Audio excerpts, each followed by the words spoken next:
Yes, recording started ना? Yes sir. Okay sir, ठीक है, चलो स्टार्ट करेंगे सर टैक्स क्लास। थोड़ा सा वेट कर जाता हूँ, आज बहुत सारे लोग कॉलेज के लिए जा रहे हैं, पता नहीं कितना लोग ज्वाइन करेगा, ठीक है। ओके, अच्छा again good morning to all of you sir. अच्छा तो टैक्स क्लास, तो टैक्स क्लास माने इनकम टैक्स। टैक्स माने दो टैक्स होता है ना सर, एक जीएसटी टैक्स माने इनडायरेक्ट टैक्स और एक income tax that is direct tax. तो इनकम टैक्स के अंदर हम लोग कौन से चैप्टर में बातचीत चल रहा है सर? चैप्टर का नाम है, बोलो, पीजीबीपी। हाँ सर, बिजनेस इनकम टैक्स कैसे कैलकुलेट होता है, माने profits and gains in business and professions. Good morning Shalini. Good morning sir. Good morning sir. तो basically profits and gains in business and professions माने हम लोग ये जानते हैं सर कि बहुत सारे लोग हमारे सोसाइटी में क्या होता है, जो कि या तो बिजनेस करता है या तो अपना प्रोफेशन हैंडल करते हैं। प्रोफेशन इन द सेंस कोई भी प्रैक्टिसिंग स्किल्सफुल जो भी प्रोफेशंस होते हैं, लाइक चार्टर्ड अकाउंटेंट, आप लोग कॉस्ट अकाउंटेंट, ठीक है, कंपनी सेक्रेटरी, लॉयर, डॉक्टर, ठीक है, any kind of professional work, ठीक है, जो एक प्रोफेशनल बॉडी के थ्रू से डिग्री लेके किया जाता है। तो प्रोफेशंस का जो एरिया है वो भी कवर होता है पीजीबीपी चैप्टर में।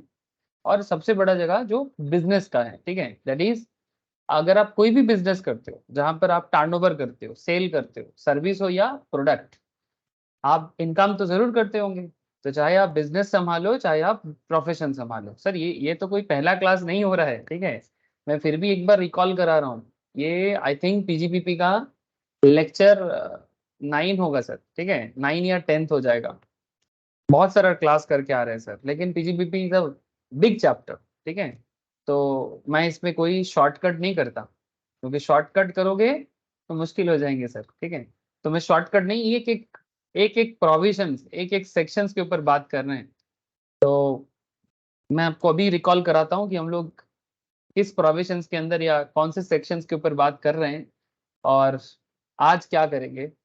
आज कुछ क्वेश्चन आंसर भी डिस्कस करेंगे सर, ठीक है, आप लोगों को अच्छा लगेगा। और सबसे इम्पोर्टेंट क्या है ना, जब कोई भी चीज़ पढ़ाई करते हैं, जैसे हम लोगों को पता है कि हम लोग जब टैक्स पढ़ते हैं या लॉ का पढ़ाई करते हैं, जैसे टैक्स भी लॉ है सर, बट यहाँ पर आपको थोड़ा प्रैक्टिकल कैलकुलेशंस का भी मौका मिलता है। नॉर्मल लॉ में like company law, business law, वहां पर कैलकुलेशंस का एरिया नहीं है, सिर्फ लॉ पढ़ो और उसके हिसाब से जवाब दो। बट इनकम टैक्स लॉ क्या है, बिकॉज यहाँ पर एक एसएससी का टैक्स कैलकुलेशंस होता है। एसएससी कौन सर? जो इनकम टैक्स पे करता है उन्हें एसएससी कहते हैं ना, जिनका इनकम टैक्स पे होता है वो एसएससी कहलाता है। अब क्योंकि एसएससी को टैक्स पे करना होता है, तो ऑब्वियस बात है कि वो कैलकुलेशन करेगा कि उसको कितना टैक्स पे करना है, क्या कोई डिडक्शंस मिल रहा है इनकम हेड के हिसाब से। Income head in the sense, अगर आप एक बिजनेसमैन हो तो आपका कौन सा बिजनेस हेड है सर? आपका इनकम हेड है बिजनेस, ठीक है, पीजीबीपी, जो सेक्शन 28 से लेके 44 AE का एरिया कवर करता है। मैं बहुत बार बोलता हूँ ये बात कि मोने আছে तो सवाई के। हेलो, हाँ आयन, कनिका, शालिनी, बोलो सर। ये जो भी मैं बोल रहा हूँ याद आ रहा है कि नहीं आ रहा है? ये बार बार बोलता रहता हूँ, है ना? तो बार बार क्यों बोलता हूँ सर? बार बार इसलिए बोलता हूँ ताकि आपके दिमाग में रह जाए, है ना, आपके दिमाग में रह जाए। तो चलो आज भी कुछ बातें करेंगे। एक सेकेंड। तो जैसे कि मैं आपको बता रहा था कि पीजीबीपी माने अगर आप बिजनेसमैन हो, अगर आप एक प्रोफेशनल्स हो, ठीक है, तो आपको पीजीबीपी या प्रोफेशनल्स में ध्यान देना पड़ता है कि आप कैसे कमा रहे हो, आपको डिडक्शंस मिलेगा कि नहीं मिलेगा, ठीक है, आपको एग्जाम्शंस मिलेगा कि नहीं मिलेगा, तब जाके आप कैलकुलेशन कर पाते हो। हाँ, तो calculation is very simple. Calculations माने कि आप प्रोविजन जानोगे तो ही कैलकुलेशन कर पाओगे। अगर आपको प्रोविजंस नहीं पता तो कैलकुलेशंस में आप क्या करोगे? एकदम अंधेरे में तीर चलाओगे। अब अंधेरे में तीर चला के फायदा नहीं है। ऐसे टैक्स का जो कैलकुलेशंस होता है ना वो इजी होता है। इजी माने प्लस माइनस का खेल होता है, ठीक है। यहाँ पर कोई अलजेब्रा वाला मैथ्स थोड़ी है।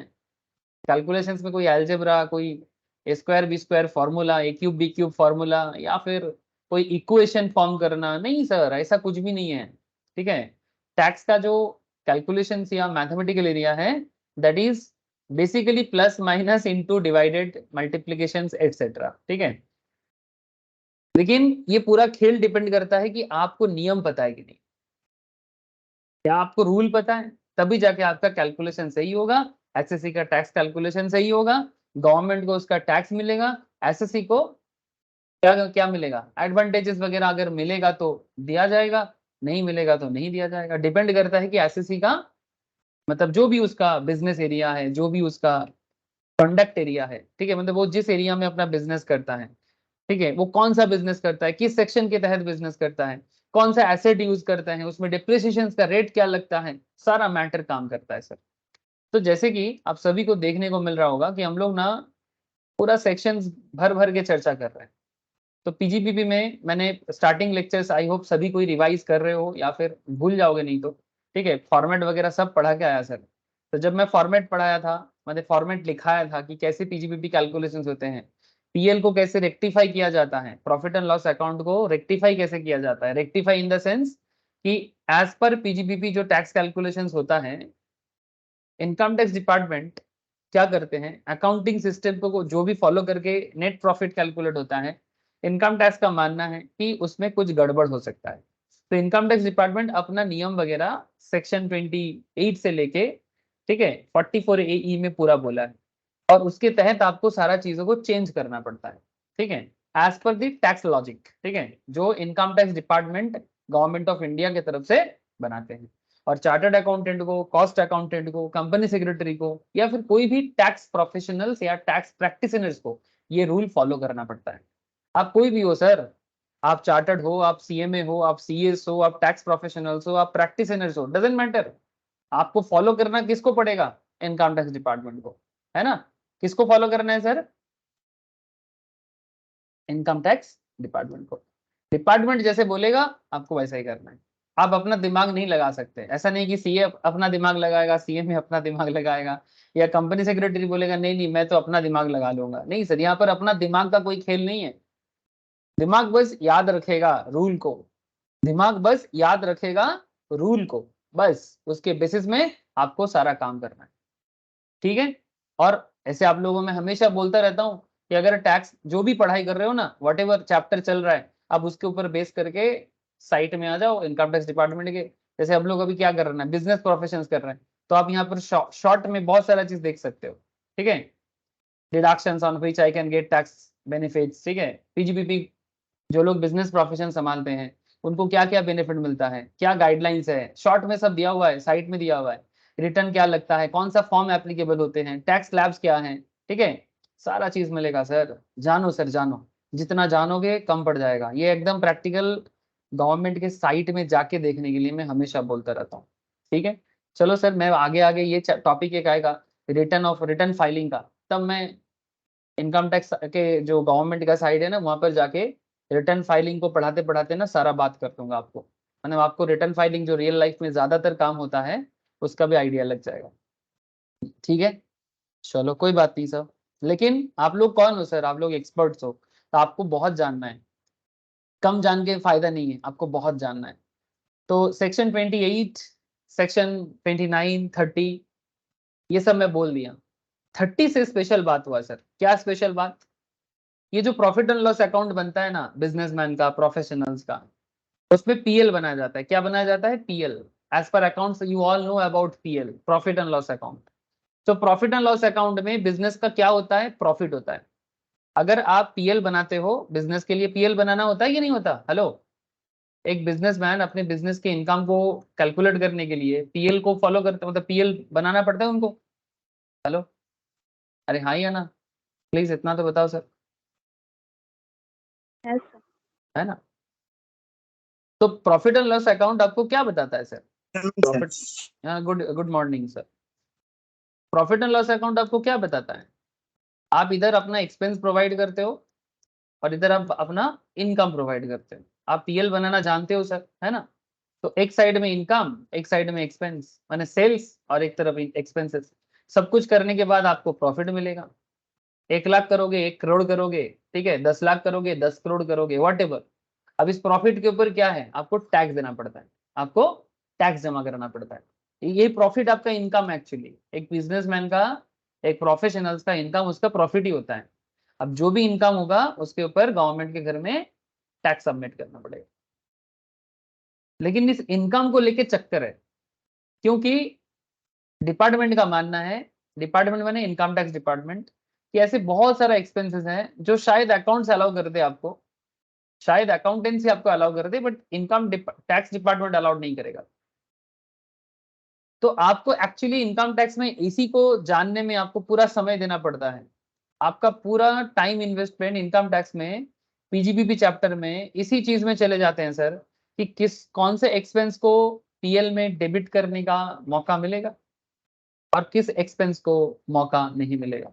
इसको बोलते हैं allowed expenses and disallowed expenses. ऐसा नहीं कि एक बिजनेसमैन या एक प्रोफेशनल्स कुछ भी खर्चा करे और उसको पीएल में एक्सपेंस दिखा दे, ऐसा नहीं होता। इसके ऊपर ऑलरेडी हम लोग क्लास में क्वेश्चन कर चुके हैं, आगे भी करने का मौका मिलेगा, बट आजकल हम लोग एक अंदर के सेक्शंस के अंदर है, तो थोड़ा सा समय लगेगा वापस क्वेश्चन आंसर को मतलब लंबा लंबा क्वेश्चन जो पीएल रिलेटेड क्वेश्चन को सॉल्व करने में थोड़ा समय टाइम लूंगा सर। मतलब मेरे लेने का इच्छा नहीं है ऐसा टाइम का, बट क्या है ना, सेक्शंस को जानना है तो थोड़ा समय तो देना पड़ता है। तो कौन सा खर्चा पीएल में अलाउड करेगा और कौन सा खर्चा पीएल में डिसअलाउड करेगा? तो सिंपल सी बात है सर, खर्चा अगर अलाउड होगा तो एसएससी का अच्छा है। हेलो, अगर खर्चा अलाउ करेगा तो एसएससी के लिए अच्छा है कि नहीं है? Please tell me. मानो कि आप इधर 50 लाख इनकम मतलब सेल कर रहे हो, 50 लाख का इनकम कर रहे हो, मैं मान के चलता हूँ कि सेल वगैरह करके, इसको मैं सेल कर देता हूँ, बाई सेल्स। बचपन वाला पीएल याद करो सर। 50 लाख का सेल करते हो और मानो एक्सपेंस कर रहे हो 30 लाख का, तो आपका प्रॉफिट बनता है 20 लाख का। मानो कोई पर्टिकुलर एक्सपेंस है 5 लाख का, जो आपने यहाँ पर डेबिट तो कर दिया पीएल में, बट इनकम टैक्स कहते हैं कि ये डिसअलाउड है।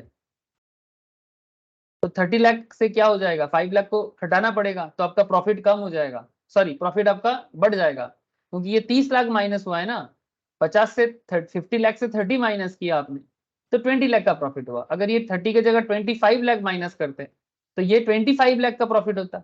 तो नो डाउट सर, 20 लाख में जो टैक्स देना पड़ता है 30% नॉर्मली बिजनेस के केस में, ठीक है, इंडिविजुअल में स्लैब वाइज होता है, लेकिन आपको सिंपल सा बात कर रहा हूँ, 20 लाख में जितना टैक्स लाइबिलिटी होगा 25 लाख में टैक्स लाइबिलिटी ज्यादा होगा। हेलो, है ना?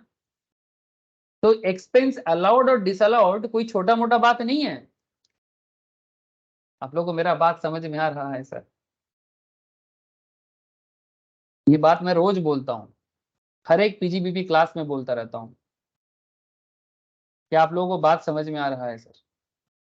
सर उसी को समझ आएगा जो क्लास घर पे रिवाइज करते हैं। अगर आप घर पे रिवाइज नहीं करोगे तो फिर चांसेस इज वेरी लो कि आप कनेक्ट कर पाओ। क्यों? क्योंकि भूल जाओगे सर। दिमाग है, रोबोट थोड़ी है हम लोग। हाँ, हजारों चीज सारा दिन याद करते रहते हैं, देखते रहते हैं। हाँ, मोबाइल फोन हाथ में होता है ना तो मेमोरी ऐसे ही खराब हो जाता है होता है ना? मोबाइल फोन अपना मेमोरी खराब करता है, जानते हो आप लोग?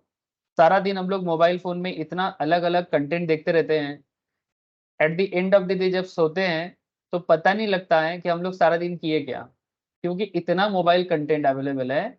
कभी ये देखे तो कभी वो, आजकल तो रीले चलता है, ठीक है, रीले पे रीले, फेसबुक पे एज वेल एज यूट्यूब में, ठीक है। मैं देखता हूँ, कभी कभी जब छुट्टी का दिन आता है ना सर, तो बैठा रहता हूँ चुपचाप, कोई काम करने का अगर मन नहीं है, ठीक है, तो मैं भी देखता हूँ। भयंकर चीज है, इट्स रियली भयंकर, मतलब डिस्ट्रैक्शन करने वाला चीज है। डिस्ट्रैक्शन माने आपका सारा दिन बर्बाद कर देगा। तो इसलिए मैं भी थोड़ा बहुत एक्सपीरियंस कर लिया सर, ये जो यूट्यूब रीले वगैरह से ना मैं भी एक्सपीरियंस कर लिया। तो बच के रहना रे बाबा, नहीं तो क्या है ना, दिमाग में रिले भी नहीं चलेगा, मतलब यूट्यूब का जो शॉर्ट्स चलता है वो भी नहीं रहेगा, और ये टैक्स का प्रोविजंस, लॉ का प्रोविजंस, अकाउंट्स कॉस्ट का कैलकुलेशन सब भूल जाओगे, क्योंकि एज ए स्टूडेंट आप लोगों का मेन एरिया ही है पढ़ाई करना, वो आपका मेन फोकस है। हाँ, इसका मतलब ये नहीं कि एंटरटेन ना करे, एंटरटेन दिन में 10% होना चाहिए, 90% एजुकेशन होना चाहिए, लेकिन उल्टा होता है सर, 90% एंटरटेनमेंट हो जाता है, 10% पढ़ाई होता है, ये ना करें। सर आपको कैसे पता, आप क्या हमारे घर पे आके देखते रहते हो? सर छोड़ो सर। अच्छा, मैं पॉइंट जिस पे भी फोकस कर रहा हूँ, ये सब मैं करा दिया, मैं बता रहा हूँ आपको एडमिसिबल डिडक्शंस। ये जो प्रॉफिट एंड लॉस अकाउंट है, ये जो प्रॉफिट एंड लॉस अकाउंट है, इस प्रॉफिट एंड लॉस अकाउंट में हम लोग पीएल में क्या क्या डेबिट कर सकते हैं, उसके बारे में सेक्शन 30 से लेके लंबा लिस्ट है, 30, 31, 32, ठीक है, 35, 35 एडी, ओके, फिर आया 35 डी, फिर आया 35 डीडीए। देखो सर, देखते देखते बहुत कुछ हो गया। हाँ, कहां से कहां आ गए, देखते देखते देखते देखते बहुत दूर आ गए सर। इवन लास्ट क्लास बहुत इंटरेस्टिंग क्लास था, ये क्लास मैंने आपको 36 पे पढ़ाया था सर, 36 का एरिया। 36 के अंदर कुछ सबसेक्शन एंड क्लॉज भी हैं, जैसे 36(1) subsection 3, 36(1) subsection, sorry 36 subsection 1 clause 4 clause 3, 36 subsection 1 clause 4A, 36 subsection 1 clause 7, ठीक है, 36 सबसेक्शन 1 क्लॉज 9, 36 सबसेक्शन 1 क्लॉज 15, ठीक है। These are one of the popular sections 36 related. मैं ये भी कवर कर दिया आप लोगों को कि 36 एक्चुअल में क्या कहता है, 36 आपको क्या कहता है, ठीक है, भूलना नहीं है, ये लास्ट क्लास का डिस्कशन था। सर सब भूल गए, सर भूलने से क्या करना है, प्लीज रिवाइज करो, प्लीज रिक्वेस्ट करता हूं आप लोग, रिवाइज करो सर। सर आज क्या पढ़ाओगे? सर आज तो मैं एक्चुअली आपको 37 पढ़ाऊंगा, आज मैं एक्चुअली आपको 37 पढ़ाऊंगा, ठीक है। 37 क्या है, 30 से लेके 36 के अंदर जितना सारा एक्सपेंस जो पीएल में अलाउड खर्चा माना जाता है, जो पीएल में अलाउड खर्चा माना जाता है, मतलब अगर कोई बिजनेसमैन 30 से 36 के अंदर जितना डिटेल्स दिया है वो सब खर्चा as per income tax department खर्चा करता है अपने बिजनेस के लिए, तो इनकम टैक्स डिपार्टमेंट उस खर्चे को पीएल में डेबिट करने के लिए आपको पूरा मौका देता है, ठीक है। कभी कभी तो 100%, ठीक है, कभी कभी थोड़ा रेस्ट्रिक्शन के साथ, बट आपको मौका मिलेगा कि आप पीएल में डेबिट कर सकते हो। बट एक बात का ध्यान रखें सर, 30 से 36 में आपको अलाउड खर्चा होता है, 37 भी अलाउड है, पर 37 थोड़ा एक्सेप्शनल है। 37 क्या कहता है, an expenditure shall be allowed under 37 provided it is not in the nature of expenditure described under section 30 से 36।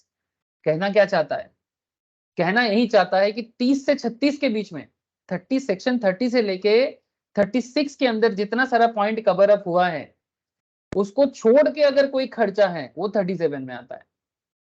जैसे कि एक सबसे पॉपुलर है CSR, corporate social responsibility. Sir ये तो कंपनी लॉ है, यस सर, तो कंपनी लॉ भी है।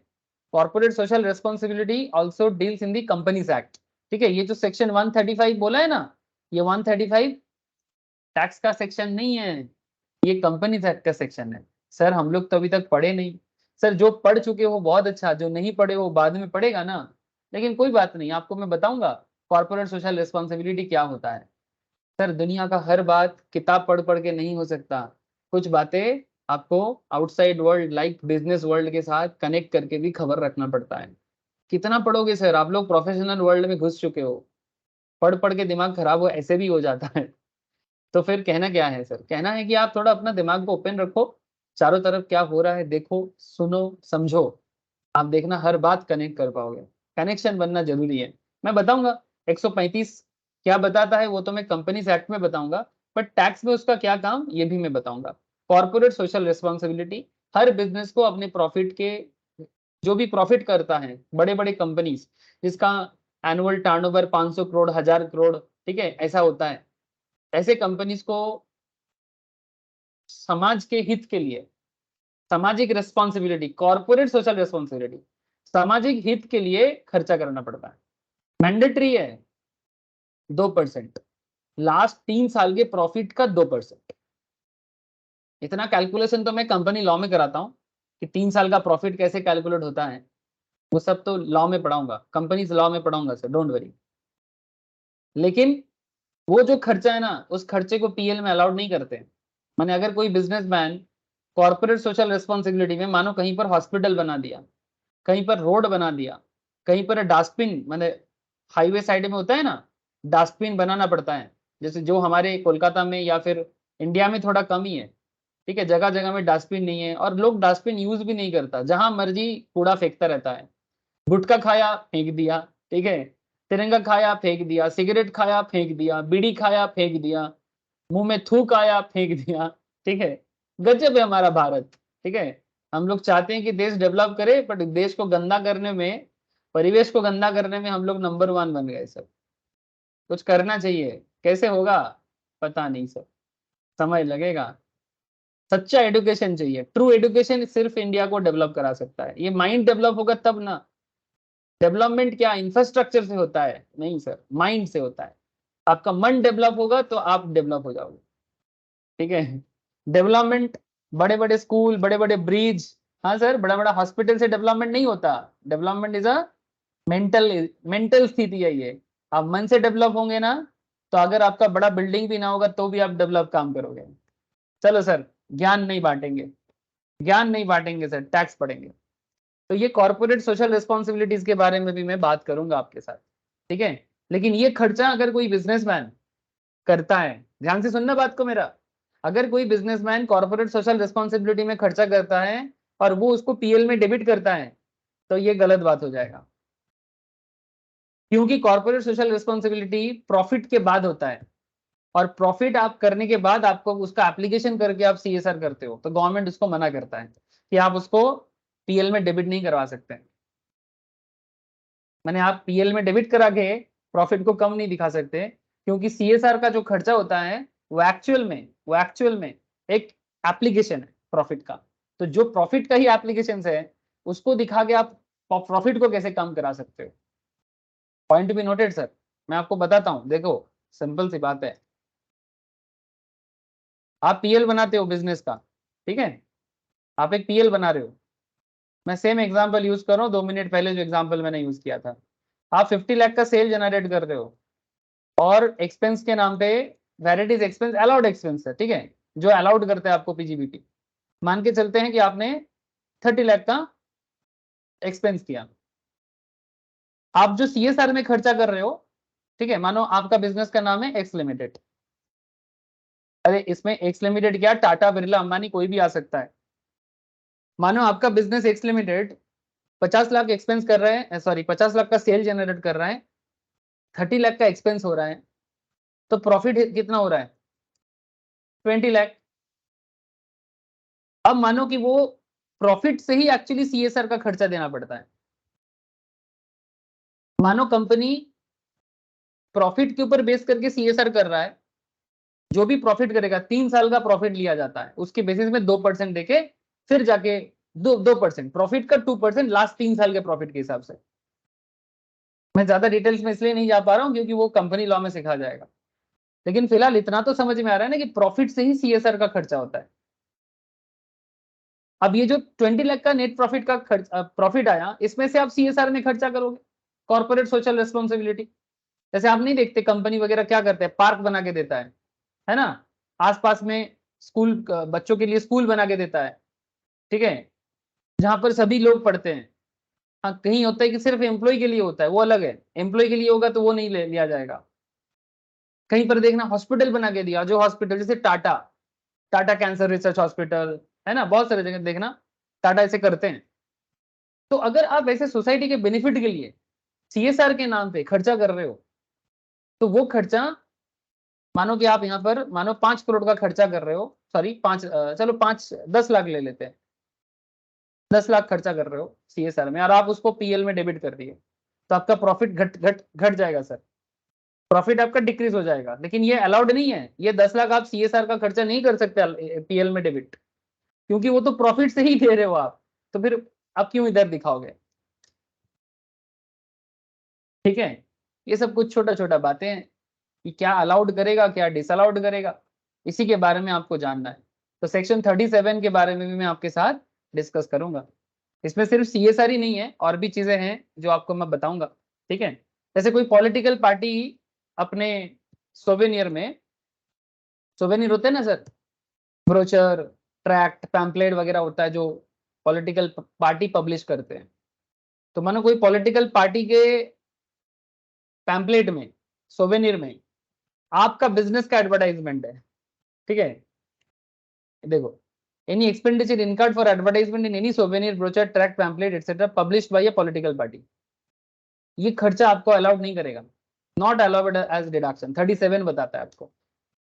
तो बेसिकली 37 कुछ एक्स्ट्रा खर्चा है, जिस खर्चे को 30 से 36 के अंदर काउंट नहीं किया गया, उसे 37 डील करता है। अब आपके मन में एक कुछ क्वेश्चन चल रहा होगा, मैं समझ रहा हूं कि सर ये जो भी बातें आप 36 के ऊपर बेस करके पढ़ा रहे हो कुछ दिनों से, इससे क्वेश्चन कैसा आ सकता है एग्जाम में? चलो थोड़ा क्वेश्चन आंसर डील कर ले, अच्छा लगेगा? क्या कहते हो? मैं पढ़ाऊंगा, फिर से आऊंगा सर। 37 बेसिकली 36, 30 से 36 अलाउड एरिया है सर, माने जो खर्चा PL में डेबिट करने के लिए अलाउड होता है, और 37 भी अलाउड ही है, लेकिन expenditure shall be allowed under section 37 provided it is not an expenditure is described under section 30 से 36. It is not a nature of capital expenditure, it is not a personal expense, it is laid out and expended wholly and exclusively for the purpose of business, it is not incurred for any purpose which is an offense or which is prohibited by law.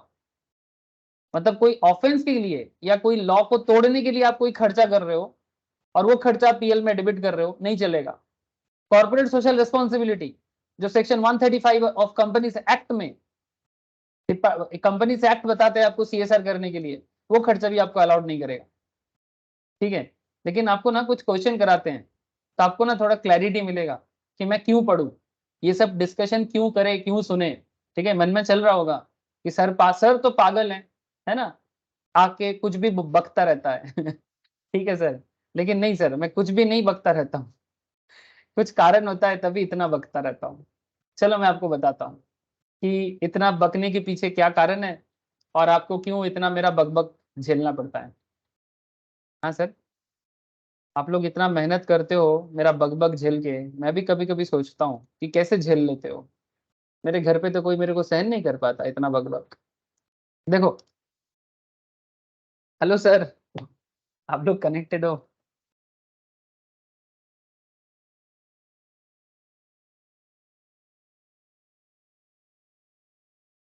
अरे connected हो सब कोई?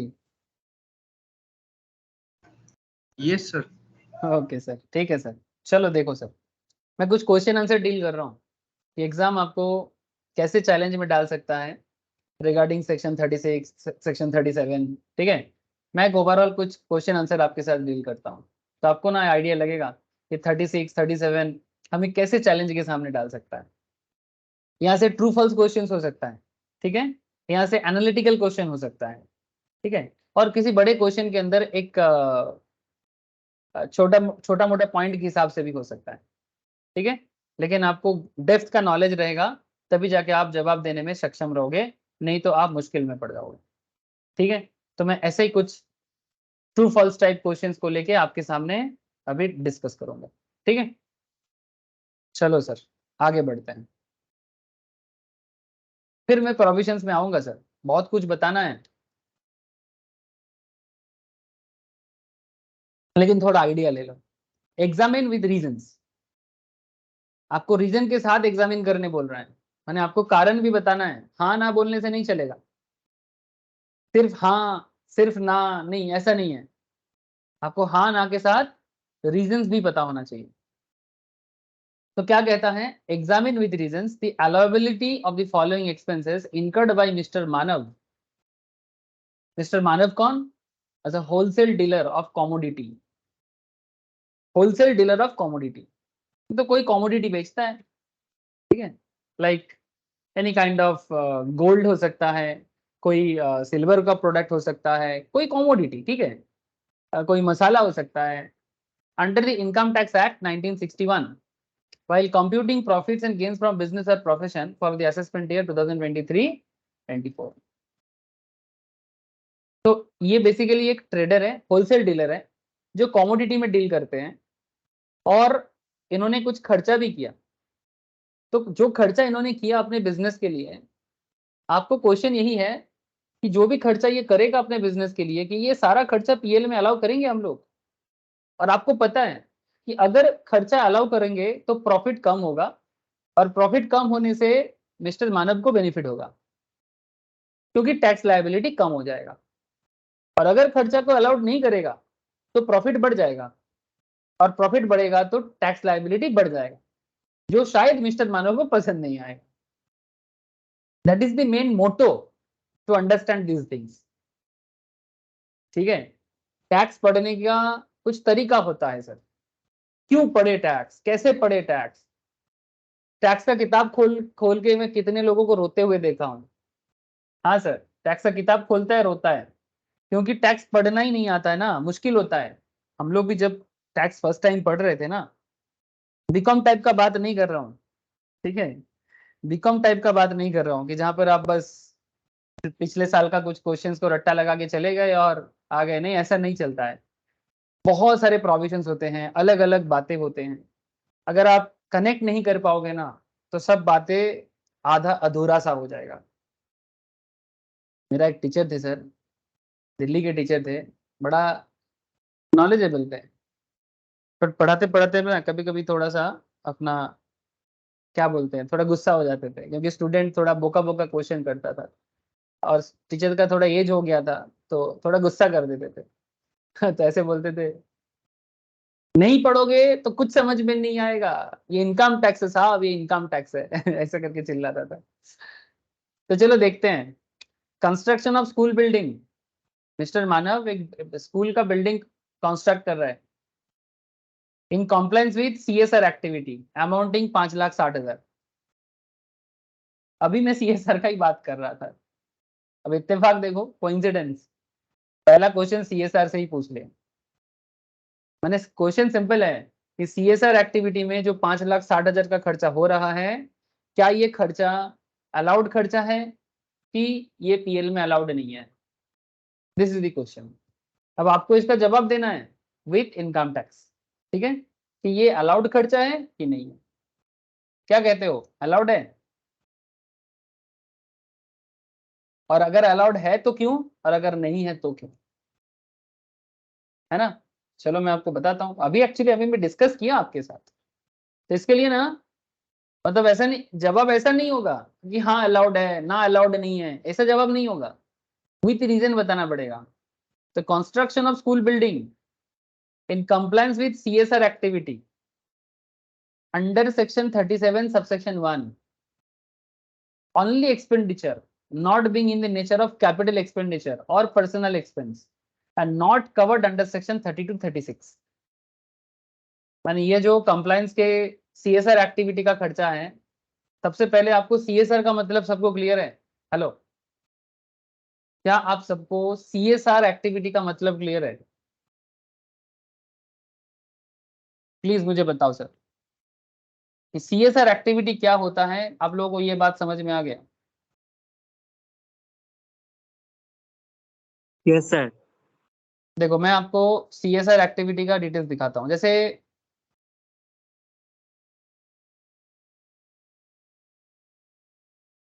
एक second दिखाता हूँ sir.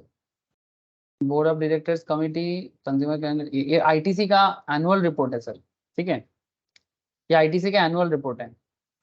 Report के अंदर आपको मिलता है, किसी भी कंपनी का एनुअल रिपोर्ट के अंदर उसका सीएसआर एक्टिविटी वगैरह सब बताया जाता है। आप रिपोर्ट चेक करोगे ना, तो आपको देखने को मिलेगा।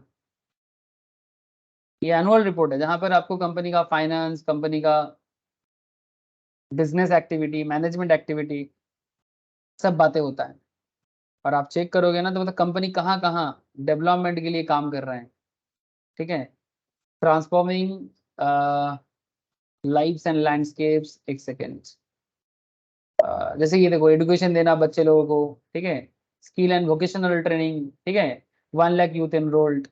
ये हर जगह में ऐसा नहीं, ये प्रॉफिटेबल काम नहीं है, ये कंपनी अपने खर्चा से करता है सर, ठीक है। Waste management, health and sanitization, ठीक है, ऐसे बहुत काम होता है सर, इस तरह का वैराइटीज ऑफ काम होता है सर जो कंपनीज करता है, और इसका पूरा रिपोर्ट भी निकलता है। ये सिर्फ आईटीसी नहीं, हर कंपनी को करना पड़ता है।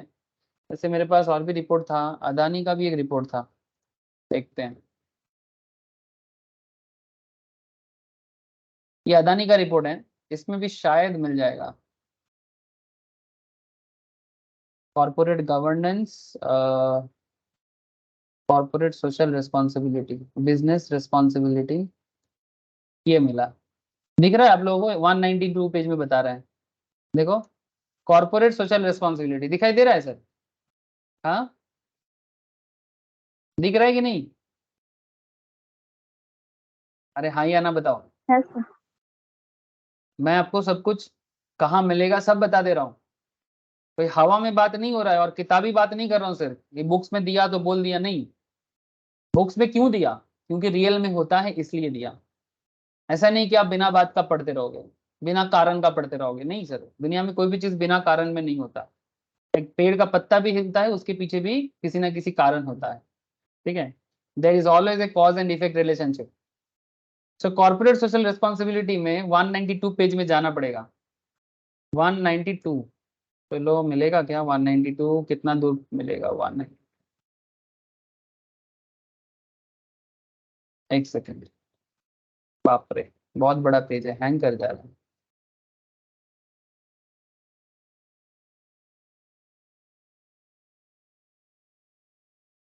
रुको सर, 192 ना, 193, आई थिंक ये देखो इमेज से भी पता लगेगा, our corporate social responsibility platform, ठीक है। देखो यहाँ पर आपको क्या दिख रहा है, जैसे ये कोई बच्चे लोगों को पढ़ाने के लिए अदानी काम करता है, ठीक है, मतलब ये अदानी के खर्चे से बच्चा पढ़ते हैं, ठीक है। फिर आप देखो लेडीज लोगों को सुइंग का काम सिखाया जा रहा है, ठीक है, ताकि वो टेलरिंग काम करके सेल्फ डेवलपमेंट हो सके। वहां पर पूरा रिपोर्ट है कि कितना लोगों को काम करवाया एजुकेशन में, ठीक है। ये देखो अदानी विद्या मंदिर, इनका एक ट्रस्ट है जहां पर वो बच्चे लोगों को पढ़ाता भी है, ठीक है।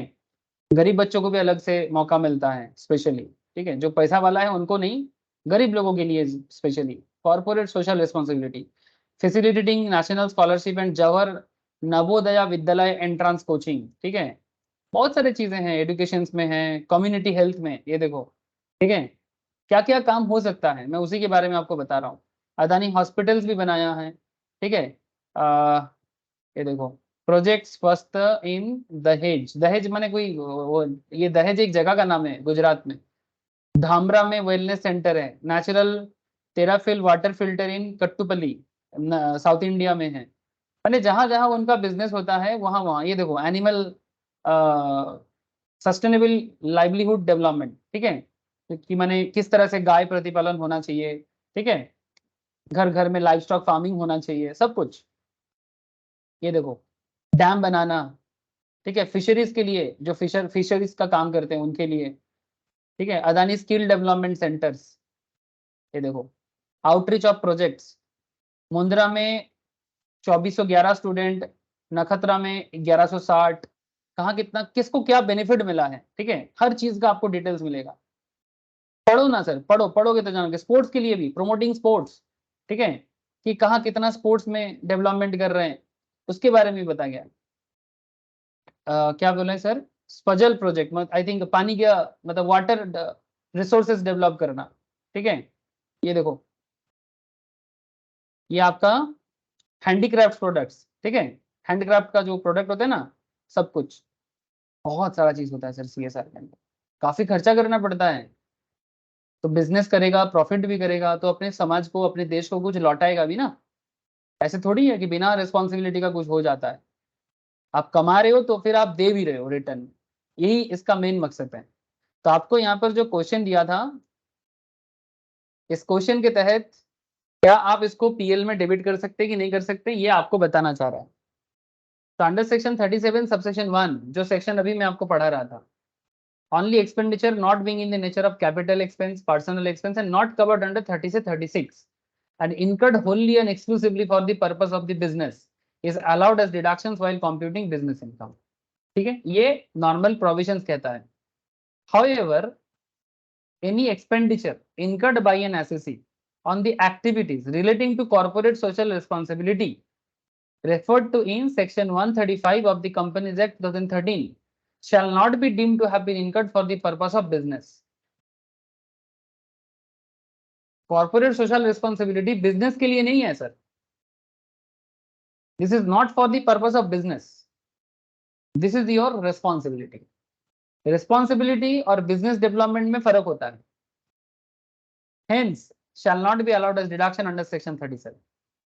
Accordingly, the amount of 5,60,000 incurred by Mr. Manav towards construction of school building in compliance with CSR activity shall not be allowed as deduction under section 37। क्या कहते हो, बात समझ में आया? आया तो बोलो, ना आया तो भी बोलो, फिर समझाऊंगा।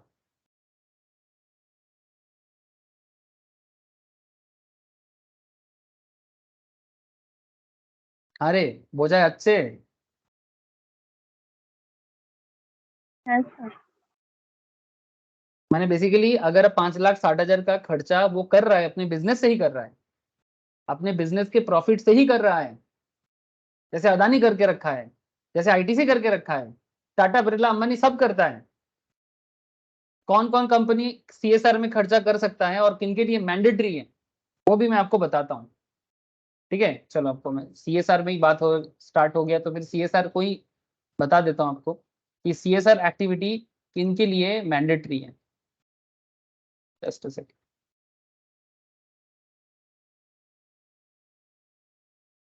इसका पूरा रूल है कि सीएसआर किसको करना पड़ेगा, मतलब करना ही है, मतलब कोई छूट नहीं है। सीएसआर एक्टिविटी सेक्शन 135 के तहत कौन से कंपनीज के लिए मैंडेटरी हो गया था। चलो देख ले sir, mandatory CSR obligation under section 135, every company listed और अनलिस्टेड, लिस्टेड माने स्टॉक मार्केट लिस्टेड, अनलिस्टेड माने जो स्टॉक मार्केट में लिस्टेड नहीं है, प्राइवेट माने जो प्राइवेटली डील करता है। Normally private company stock market में लिस्टेड नहीं होता, और जो पब्लिक होते हैं वो स्टॉक मार्केट में लिस्टेड भी हो सकता है, नॉट लिस्टेड भी हो सकता है। ठीक है, पर नॉर्मली अगर स्टॉक मार्केट में लिस्टेड हो तो पब्लिक तो हो ही गया। तो एवरी कंपनी, ये सब ये जो लिस्टेड अनलिस्टेड प्राइवेट पब्लिक कहाँ पढ़े हो, company law basic, company law basic पढ़ो sir. Private public listed unlisted सब समझाया गया है, रिवाइज रिवाइज करो। एवरी कंपनी लिस्टेड और अनलिस्टेड प्राइवेट और public having net worth of 500 crore और मोर, अगर कंपनी का नेट वर्थ 500 करोड़ या उससे ज्यादा है, ठीक है, तो या फिर अगर टर्नओवर 1,000 करोड़ या उससे ज्यादा है, टर्नओवर अगर 1,000 करोड़ से ज्यादा है, 1,000 करोड़ या उससे ज्यादा, नेट वर्थ अगर 500 करोड़ या उससे ज्यादा है, तो आपको करना पड़ेगा। या फिर ये सब क्या चल रहा है और, ठीक है, या तो नेट वर्थ 500 करोड़ या उससे ज्यादा होगा, टर्नओवर 1,000 करोड़ या उससे ज्यादा होगा, नेट प्रॉफिट 5 करोड़ या उससे ज्यादा होगा। अगर ये कोई भी कंडीशन फुलफिल हो जाता है ना, आपको सीएसआर में खर्चा करना पड़ेगा। कितना खर्चा करना पड़ेगा? During the immediately preceding financial year to constitute a CSR committee of the board. जैसे ही आप ये सब क्राइटेरिया फुलफिल कर लेते हो ना, आपको इमीडिएट इफेक्ट में एक सीएसआर कमिटी बनाना पड़ेगा। आपके बोर्ड के अंदर, कंपनी का जो बोर्ड होता है उसके अंदर आपको एक सीएसआर कमिटी बनाना पड़ेगा, जो कमिटी मार्केट में क्या करेगा, खर्चा करेगा, माने समाज के हित के लिए, डेवलपमेंट के लिए खर्चा करेगा। CSR committee has to formulate CSR policy and the same has to be approved by the board। कोई मजाक नहीं है, ये कोई मजाक नहीं है, माने ऐसा नहीं कि आप कुछ इनकम कर लिए हाँ, करोड़ों का कहीं पर थोड़ा सा दान कर दिए, नहीं सर, सिर्फ दान करके नहीं चलेगा, आपको पूरा खुद जिम्मा उठाना पड़ेगा, रेस्पॉन्सिबिलिटी उठाना पड़ेगा। स्कूल रन कराना है, हॉस्पिटल रन कराना है, हेल्थ सेगमेंट को ठीक करना है, बहुत काम होता है। बड़ा बिजनेस सिर्फ बड़े पैसे से नहीं बनता सर, बड़ा बिजनेस बड़े रेस्पॉन्सिबिलिटी से भी बनता है। Such company to undertake CSR activities as per the CSR policy, and such company to spend in every financial year, हर साल at least 2% of its average net profit made in the immediately 3 preceding financial year। Last 3 साल, जैसे अगर अभी 23-24 चल रहा है, 23-24, 22-23 and 21-22, 3 साल का एवरेज प्रॉफिट लेना पड़ता है, उसका 2% on the CSR activity. Schedule 7 to the companies act 2013 में इसको स्पेसिफाई किया गया है और उसी के हिसाब से चलना पड़ता है। समझ रहे हो? एक CSR के लिए कितना सारा बात करके रखा है। अब आप बोलोगे नहीं हम पूरा बात नहीं पढ़ेंगे, आधा आधा पढ़ेंगे तो बात भी आधा अधूरा हो जाएगा। और क्या बोलता है सर, और क्या बोलता है? As per rule 4 of companies rule 2014, the following expenditure are not considered as CSR activity। कुछ खर्चा कंपनी CSR के नाम लगा के कर सकता है, लेकिन वो CSR एक्टिविटी नहीं माना जाएगा। रूल 4 ऑफ CSR रूल बताता है, जैसे कि अगर कोई खर्चा आप इंडिया के बाहर करते हो, देखो सर ये इनकम टैक्स इंडिया का है, कंपनी बाहर का हो सकता है, तो उसे इंडिया में करना पड़ता है CSR। कंपनी इंडिया का है तो उसे भी इंडिया में ही खर्चा करना पड़ेगा। अगर आप इंडिया के बाहर खर्चा करोगे CSR के नाम पे, तो उसका बेनिफिट आप नहीं ले सकते, ठीक है। Expenditure on CSR activities undertaken outside India नहीं चलेगा, मैंने उसको CSR नहीं माना जाएगा। Expenditure which is exclusively for the benefit of the employ of the company और अदर देयर फैमिली मेंबर्स। आप अपने एम्प्लॉय के बेनिफिट के लिए या फैमिली मेंबर के बेनिफिट के लिए, एम्प्लॉय के फैमिली मेंबर के लिए जो खर्चा करोगे, वो खर्चा CSR एक्टिविटी नहीं माना जाएगा, क्योंकि उसके लिए अलग प्रोविजंस बना हुआ है। Contribution to political parties, that is also not comes under the CSR activity।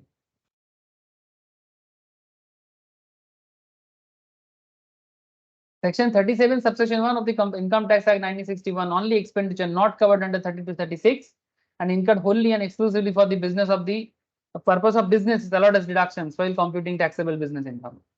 That issue under consideration is whether CSR expenditure is allowable as deduction under section 37। तो आपको मैं अभी बताया कि अलाउड होता है कि नहीं होता है, तो CSR एक्टिविटी अलाउड नहीं होता। देखो सर, या तो क्वेश्चन एग्जाम में 2 नंबर का पूछ सकता है या तो 1 नंबर का पूछ सकता है, बट ये 1 नंबर को सिक्योर करने के लिए, ठीक है, ये 1 नंबर या 2 नंबर को सिक्योर करने के लिए आपको कितना डिटेल्स में जानना पड़ता है, नहीं तो आप रीजन लिख ही नहीं पाओगे, रीजन दे ही नहीं पाओगे सर। गहराई को समझे, इतना बकबक करने के पीछे का कारण को समझे, और किताब भी इतना डिटेल्स में क्यों लिखता है, टैक्स लॉ का किताब मोटा मोटा क्यों बन जाता है, इसलिए बन जाता है क्योंकि डिटेल्स पढ़ना पड़ता है। शॉर्टकट से आप भी शॉर्टकट हो जाओगे, ठीक है। तो ये हो गया पहला आंसर, वही रीजन। क्लियर है? हेलो,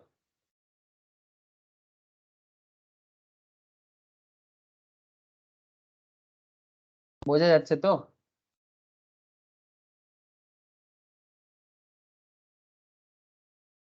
কণিকা, আয়ান, রিয়া, বলো স্যার। সবাই বুঝতে পারছে? ঋষভ, শালিনী, নীল। Yes, sir. अच्छा, चलो sir, next question. Purchase of building for the purpose of specified business of setting up and operating a warehousing facility for storage of food grain amounting to 4.5 lakh. Recently last week या उससे पहले वाला week में, कौन से section का part है ये? Specified business. स्पेसिफाइड बिजनेस कौन से सेक्शन में बोला गया है? बोलो। 35 AD। Thank you sir, thank you, ऐसे पढ़ाई करो सर, वेरी गुड। तो purchase of building for setting up and operating a warehousing facility for storage of food grain. तो इसके लिए अगर आप कोई खर्चा करते हो, क्या ये अलाउड खर्चा है कि डिसअलाउड खर्चा है? क्या आप पीएल में डेबिट कर सकते हैं या नहीं कर सकते? तो very good sir, mister Manav would be eligible for investment link tax deductions, है ना, ये है मेन सेक्शन का concept, investment linked tax deduction, जिसका लंबा लिस्ट है, मैं पढ़ा दिया है सब, डिस्कस हुआ क्लास में बेसिकली। तो जब गवर्नमेंट आपको कोई स्पेशल टाइप ऑफ लिस्ट देके रखा है जहां इन्वेस्ट करने से गवर्नमेंट आपको डिडक्शन देगा, माने बेसिकली आप पीएल में उस पर्टिकुलर एक्सपेंस को डिडक्शन के तौर पे दिखा सकते हो। अगर वो खर्चा मैच कर गया, अगर वो particular investment link tax deduction match कर गया तो मिल जाएगा। Under section 35 AD 100% in respect of amount of 4.5 lakh invested in purchase of building for setting up and operating and warehousing facility for storage of food grain which commence operations on or after 1st April 2009। ठीक है, previous year 22-23 in this case, हमारे current case में ये 22-23 में start हो रहा है। If mister Manav does not opt for section 115 BSE। Sir आपके मन में चल रहा होगा सर 115 BSE क्या है? सर 115 BSE के बारे में मैं इनकम टैक्स के बेसिक्स में चर्चा करके रखा और बाद में करूंगा जब टोटल इनकम करूंगा। इतना जान के चलो कि आज के डेट में टैक्स स्लैब जो है ना सर, मैं दिखा देता हूं एक बार आपको, ध्यान से देखना। मैं फिर से एक बार दिखा देता हूं अगर किसी को डाउट है कि ये 115 BSE का बाद बार बार क्यों होता है। ये रिसेंटली गवर्नमेंट 2019-20 प्रीवियस ईयर से इसको चालू किया है, 19-20 या 20-21 से। क्या चालू किया है सर? कि आपको ना 2 टैक्स स्लैब देता है।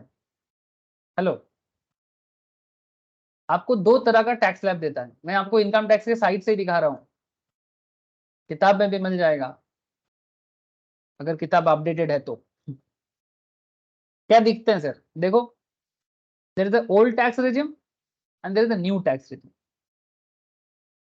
आपको पता है इनकम टैक्स में एज ग्रुप होते हैं ना, 60 के नीचे, 60 के ऊपर 80 तक और 80 के ऊपर तक, यानी जिसको हम लोग बोलते हैं below 60, 60 to 80 senior citizen and 80 plus super senior citizen. तो चलो मैं अभी उतना डिटेल्स में नहीं जाऊंगा, ये सब डिटेल्स तो मैं बेसिक्स ऑफ इनकम टैक्स में बोलता हूँ। आप लोग चाहो तो बेसिक्स ऑफ इनकम टैक्स मेरे से लिंक लेके क्लास कर सकते हो, मैंने बहुत लोगों को ऑलरेडी शेयर भी करके रखा। अपने इनकम टैक्स का बेसिक को रिवाइज कर लो या फिर अगर बेसिक भूल गए तो प्लीज डेवलप कर लो सर। ठीक है, आप लोगों से रिक्वेस्ट है मेरा। ठीक है, पढ़ाई करने के लिए आए हो सर, प्रोफेशनल बनने के लिए आए हो, शॉर्टकट नहीं है। अभी अगर आपको मैं बता रहा हूँ कि आप रिवाइज करो या रिकॉर्डिंग में देखो, बाद में मैं वापस लाइव करवाऊंगा तो 2 बार 3 बार हो जाएगा। जितना पढ़ोगे कम है सर, पढ़ लो, पढ़ने के लिए बहाना मत मारो। ठीक है, हम लोग के टाइम पे इतना सुविधा नहीं मिलता था। अच्छा देखो, तो ओल्ड टैक्स रिजिम माने जहां पर आपको टैक्स रेट क्या है, अगर आप अप टू 2.5 लाख तक इनकम करते हो, सरकार के घर में आपको कोई टैक्स नहीं देना है। इसको बोलते हैं basic exemption limit. Up to 2,50,000 there is no tax. 2,50,000 से 5 लाख 5% का टैक्स रेट होता है, माने बेसिकली ये आपका हो जाएगा 12,500। 5 लाख से 10 लाख के अंदर आपको 1 लाख का डिफरेंस है, तो यहाँ पर आपका 12,500 प्लस 5 लाख का 20% माने 1 लाख आ जाएगा। और अबव 10 लाख आपका टैक्स हो जाएगा 30%, जिसमें 1,12,500 जो यहाँ से आपको यहाँ इधर आ रहा है, प्लस 30% 10 लाख के ऊपर। ठीक है, तो 10 लाख के ऊपर जितना होगा, से फॉर एग्जाम्पल आपका इनकम है 12 लाख, ठीक है, तो 12 लाख 10 लाख से कितना ज्यादा है? 2 लाख ज्यादा है। तो 2 लाख का 30% कितना होता है? 2 लाख का 30% 60,000। तो 1,12,500 प्लस 60,000, ये आपका हो जाएगा क्या?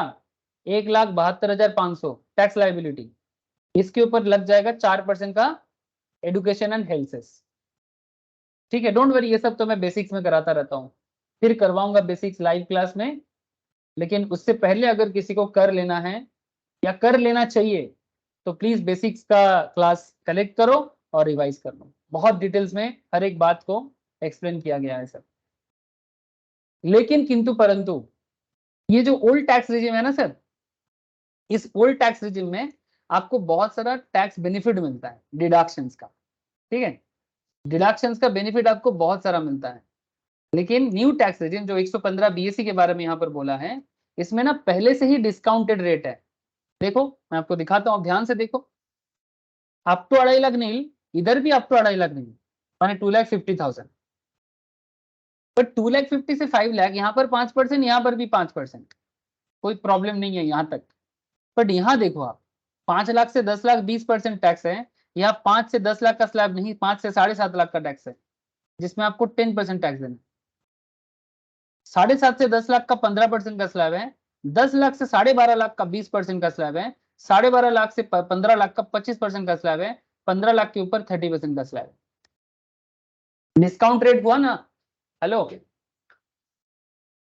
115 बीएसई में रेट डिस्काउंट हो गया ना। ये कैलकुलेशन मैंने बेसिक्स में करा के रखा, इनकम टैक्स बेसिक में ऑलरेडी एक बार हुआ है, फिर करवाऊंगा। यहाँ पर आपको डिस्काउंट मिलता है, लेकिन ओल्ड में आपको नॉर्मली डिस्काउंट नहीं है, स्लैब भी कम है।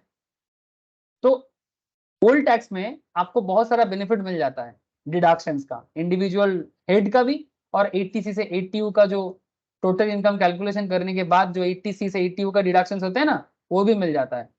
ये चैप्टर में आपको पढ़ाऊंगा sir, deductions from gross total income, ये टॉपिक आएगा, जहां पर आपको मैं पूरा 80C से 80U ना पूरा एकदम छान मारूंगा, एकदम डिटेल्स में बताऊंगा कि कहाँ कहाँ पैसा डालने से, जैसे जैसे आपको LIC प्रीमियम है आपका, तो LIC प्रीमियम, आप प्रोविडेंट फंड में पैसा रखते हो उसके ऊपर, ठीक है, आप पॉलिटिकल पार्टी को डोनेट करते हो उसके ऊपर, आपको बैंक में सेविंग्स में इंटरेस्ट मिलता है उसके ऊपर, आपको कोई आपका कोई घर पे कोई डिसेबल पर्सन है, रिलेटिव्स, ठीक है, जिसका आप देखभाल करते हो, दवाई में खर्चा होता है, ठीक है, उसके ऊपर बहुत सारे डिडक्शंस आपको टोटल इनकम के ऊपर भी दिया जाता है।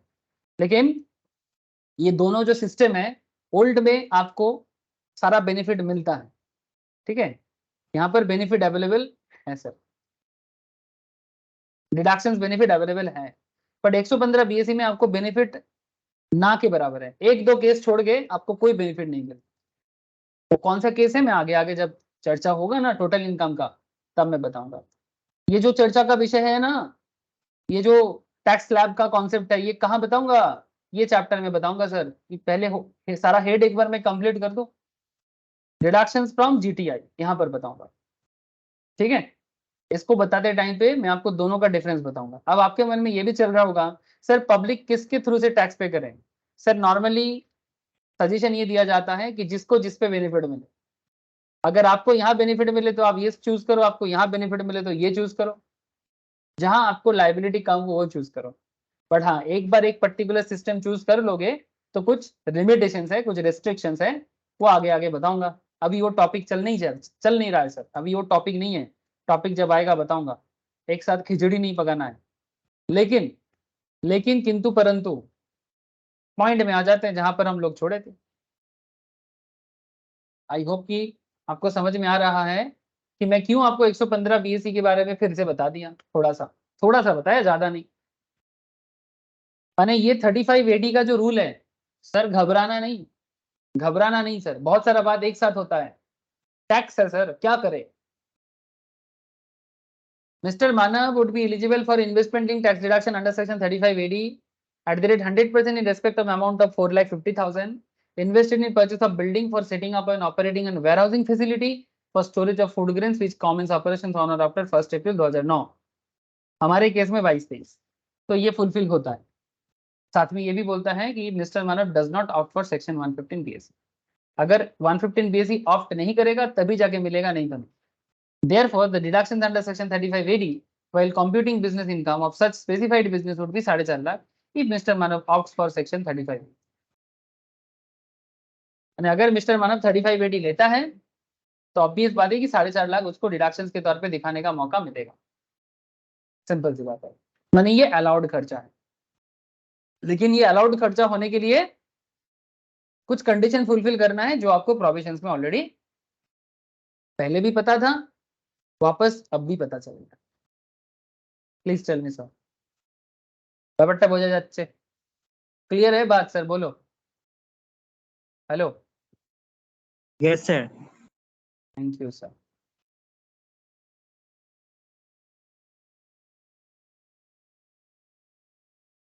अच्छा, और भी क्वेश्चन है?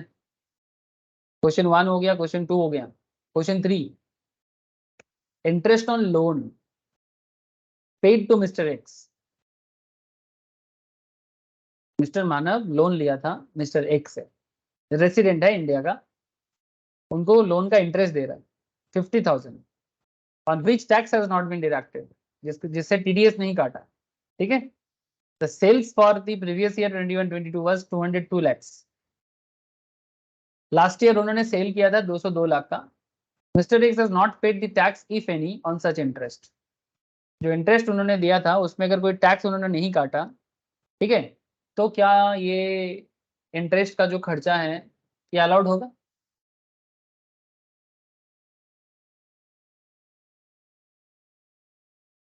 यहाँ पर खर्चा क्या है? इंटरेस्ट, लोन का इंटरेस्ट इज द एक्सपेंस है। लोन का जो इंटरेस्ट है वो खर्चा है ना, तो वो खर्चे पे जब वो पे कर रहा था तो उसमें टैक्स नहीं काटा सर, टीडीएस नहीं काटा। तो इसलिए आपको पूछ रहे हैं कि उसने 202 लाख का सेल किया लेकिन टैक्स पे नहीं किया, if any on such interest, अगर कुछ है तो वो नहीं किया। क्वेश्चन इज दैट क्या ये अलाउड खर्चा है? अगर है तो कौन सा सेक्शन इसको अलाउड करेगा और कौन सा सेक्शन उसको डिसअलाउड करेगा? इसका जवाब आपको देना है। समझ रहे हो सर? ये मैंने लास्ट दिन आपको कराया सर, अब देखो तो प्रैक्टिकल हो जाएगा। अभी क्या अलाउड है कि नहीं है इसका आइडिया लगेगा। अब इसमें टीडीएस के बारे में जो बातें हैं ना सर, वो सेक्शन 194A का है, इसका भी एक अलग चैप्टर होता है sir, TDS TCS advance tax. क्या है ना सर, मैं आप लोगों को डराना नहीं चाहता, कंफ्यूज भी नहीं करना चाहता। ये जो टॉपिक है TDS TCS and advance tax, कुछ खर्चा या कुछ इनकम ऐसा होता है जो इनकम करने से पहले टैक्स काट लिया जाता है या पेमेंट करने से पहले टैक्स काट लिया जाता है, जिसको आप एडवांस टैक्स ही बोल सकते हो। एडवांस टैक्स माने अलग बात है, एडवांस टैक्स माने प्रीवियस ईयर का टैक्स अगर आप असेसमेंट ईयर में ही दे देते हो, या फिर ऐसे बोलो कि नहीं सही मैं गलत बोला, मानो कि 22-23 प्रीवियस ईयर का करंट टैक्स चल रहा है 23-24, ठीक है, करेंटली प्रीवियस ईयर क्या चल रहा है 22-23, असेसमेंट ईयर क्या चल रहा है 23-24। तो नॉर्मली क्या होता है, प्रीवियस ईयर में इनकम करते हैं और असेसमेंट ईयर में टैक्स भरते हैं। एडवांस टैक्स उसे कहते हैं कि जिस साल इनकम करते हो उसी साल टैक्स भर दो। जैसे 23-24 अगर असेसमेंट ईयर है तो 24-25 नेक्स्ट असेसमेंट ईयर होगा, तो 24-25 के लिए प्रीवियस ईयर क्या होगा 23-24। तो अगर 23-24 प्रीवियस ईयर का टैक्स 23-24 में ही पेमेंट हो जाता है, ठीक है, एक साथ पूरा नहीं होता, पार्ट बाय पार्ट होता है, तो उसे एडवांस टैक्स कहते हैं। डिटेल्स चर्चा करेंगे जब ये टॉपिक आएगा, लेकिन मैं कहना यह चाहता हूं कि ये एडवांस टैक्स के नाम पे टीडीएस भी होता है, टीसीएस भी होता है। किसी को कोई पेमेंट करने के टाइम पे या किसी से कोई इनकम होने से पहले टैक्स काट के पेमेंट होता है, ठीक है। इसका डिटेल्स चर्चा इस चैप्टर के अंदर होगा, फिलहाल जितना जरूरत है उतना सुन लो। As per section 194A, Mr. Manav, being an individual, is required to deduct tax at source on the amount of interest on loan paid to Mr. X, since his turnover during the previous year 21-22 exceeds 100 lakh. उसका turnover 200 lakh cross 200 lakh पार हो गया, तो क्योंकि उसका turnover 100 lakh cross कर गया है, 1 crore basically, तो उसे टीडीएस काट के ही इंटरेस्ट देना चाहिए था। Therefore 15,000 being 30% of 50,000, TDS rate क्या है सर 30%, ठीक है। 50,000 का जो इंटरेस्ट वो पे कर रहा है उसका 30% होता है 15,000, जो टीडीएस रेट है, would be disallowed under section 40A subsection 1A while computing the business income of Mr. Manav for non-deduction of tax at source under section 194A on interest of 50,000 paid by it to Mr. X. The balance 35,000 would be allowed as deduction under section 36 subsection 1 clause 3, assuming that the amount was borrowed for the purpose of business. क्या से क्या हो गए देखते देखते। हाँ sir, कुछ समझ में नहीं आया ना? हाँ सर, कुछ समझ में नहीं आया, कोई बात नहीं, समझा देता हूँ, सुनो। कहां से क्या हो गया देखते देखते। सर पहला बात है, ये टीडीएस के बारे में आप लोग सुने हो, ठीक है। तो 194 ये कहता है कि अगर किसी का 100 लाख के ऊपर का टर्नओवर होता है किसी बिजनेसमैन का, वो जब भी कोई पेमेंट करे टीडीएस काट के पेमेंट करे। तो आप जब 50,000 का इंटरेस्ट पे कर रहे हो तो उस पे आपका टीडीएस लगना चाहिए 30%। समझ रहे हो सर? और वो टीडीएस किसका है? टैक्स। टीडीएस का फुल फॉर्म क्या होता है? Tax deducted at source. Actually ये सब टॉपिक बाद में डिस्कस होता है सर, लेकिन क्या करें, पीजीपीपी में पहले ही ये सब दे दिया तो मुझे पहले बोलना पड़ रहा है। नॉर्मली ये जो टोटल इनकम का डिस्कशन, टीडीएस वगैरह का डिस्कशन, ये सब लास्ट में चर्चा होगा, तो जब होगा तब बताएंगे ना सर। नाउ 50,000 का 30% आपको टीडीएस काट के पेमेंट करना चाहिए, लेकिन आपने नहीं किया। क्योंकि आपने नहीं किया इसीलिए ये पर्टिकुलर खर्चा आपका डिसअलाउड हो जाएगा। माने 50,000 का 30% दैट इज 15,000 आपका डिसअलाउड खर्चा हो जाएगा। माने आप पीएल में 50,000 को डिडक्ट कर सकते थे, बट क्योंकि आपने टीडीएस नहीं काटा तो टू एक्सपेंस बोल के, इंटरेस्ट एक्सपेंस बोल के, हेलो, 50,000 नहीं दिखा सकते, 15,000 नहीं शो कर पाएंगे आप। 40A सबसेक्शन ए क्लॉज 1A। सर ये सेक्शन तो अभी तक हुआ नहीं है। सर हो जाएगा, अभी तक नहीं हुआ है, पर हम लोग बहुत जल्दी इस सेक्शंस में भी पहुंचेंगे ना। ये जो सेक्शन का बात मैं कर रहा हूँ, ये सेक्शंस के बारे में भी बातचीत होगा। वैसे अभी हम लोग कहाँ पर बात कर रहे हैं? 37 पे बात कर रहे हैं, ठीक है। 37 रिलेटेड पॉइंट पे है, माने अलाउड खर्चे के ऊपर बात कर रहे हैं। आप देख सकते हैं यहाँ पर अभी जैसे ही मैंने 37 कवर अप तो हो गया, एक्चुअली नॉर्मल हो गया, क्वेश्चन हो गया ना, तो बहुत सारी चीज आपने कवर कर लिया sir. 40A subsection 1, you can see it here. ये जो 40 से जो सेक्शन चालू होता है ना, ये अमाउंट्स नॉट डिडक्टेबल के बारे में बात करता है। मैंने डिसअलाउड है, पीएल में खर्चा नहीं दिखा सकते, ठीक है। इसका पूरा लिस्ट है 40, जिसमें आपको मैं ऑलरेडी एक बताया, ये देखो 40A सबसेक्शन 1 है, जिसके बारे में अभी अभी मैं आपको बोला, अभी अभी बोला कि 30% of any sum payable to a resident on which tax is deductible at source under chapter, कौन सा चैप्टर है बाबा? इनकम टैक्स का कौन सा चैप्टर है? 17B। And such tax has not been deducted और after deduction has not been paid. या तो डिडक्शंस कर लिए पर गवर्नमेंट को नहीं दिए, या फिर डिडक्ट ही नहीं किए on or before the due date of filing of income tax return. Return of income file का जो डेट है 139 सबसेक्शन 1 के तहत, उससे पहले आपको करना चाहिए। अगर आप नहीं करते हो ना, तो आपको जो डिडक्शन है वो अलाउड नहीं करेगा। जितना आपका खर्चा होगा उसका 30%। इसीलिए in the current question, in the current question आप देखा कि आपको 50,000 अलाउड होता, बट आपको नहीं मिले, बिकॉज आपको जो करना था वो आपने नहीं किया। तो 50,000 में से 15,000 डिसअलाउड हो जाएगा 40A सबसेक्शन ए क्लॉज 1A के तहत। बाकी 35,000 अलाउड है, जो कि 36 सबसेक्शन 1 क्लॉज 3 के अंदर अगर आप लोन बोरो करते हो, उसका इंटरेस्ट पे करते हो, तो गवर्नमेंट आपको 36 सबसेक्शन 1 क्लॉज 3 के तहत बिजनेस खर्चा के तहत उसको अलाउड खर्चा मानता है और आपको वो अलाउड करेगा। लेकिन जहां टीडीएस काटना चाहिए था आपने टीडीएस नहीं काटा, तो वो अमाउंट आपको माइनस मतलब डिडक्शंस करने का मौका नहीं मिलेगा। हेलो सर, बोलो सर बोलो, समझ में आया? डाउट है तो पूछो, मैं फिर बताऊंगा।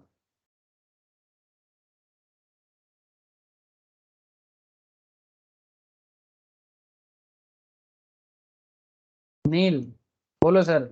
Rishabh, Shalini, Konika, Ayan, yes sir. Doubt है क्या? सर ना बुझे। बुझे सर चीज तो 35 तो की मिला डिडक्शन? 35 কেন পেলো? नहीं सर 35 भी मिला ना। বুঝলাম না, আরেকবার বল। বলছি স্যার 35 ই তো ডিডাকশন হিসেবে পাবে। হ্যাঁ 50,000 35,000 পাবে, কারণ 15,000 টাকা ডিসঅ্যালাউড হয়ে গেছে টিডিএস এর জন্য। টিডিএস এর জন্য। ওর কাটার উচিত ছিল 194 এর কারণে, ও কাটেনি।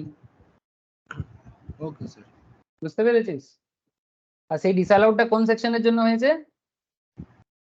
40 এটা ডিসঅ্যালাউড, এটা ডিসঅ্যালাউড সেকশন, হ্যাঁ না? আর 36টা কি সেকশন? এটা অ্যালাউড সেকশন, এটা এক্সপেন্স কে অ্যালাউড করে। আর 40 वगैरह এটা এক্সপেন্স কে ডিসঅ্যালাউড করে। ঠিক আছে? Okay sir, clear sir.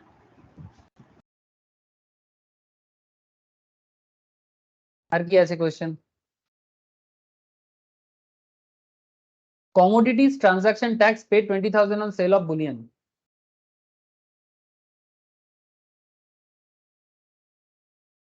Commodity transaction tax, इसको प्यार से सीटीटी भी बोलते हैं,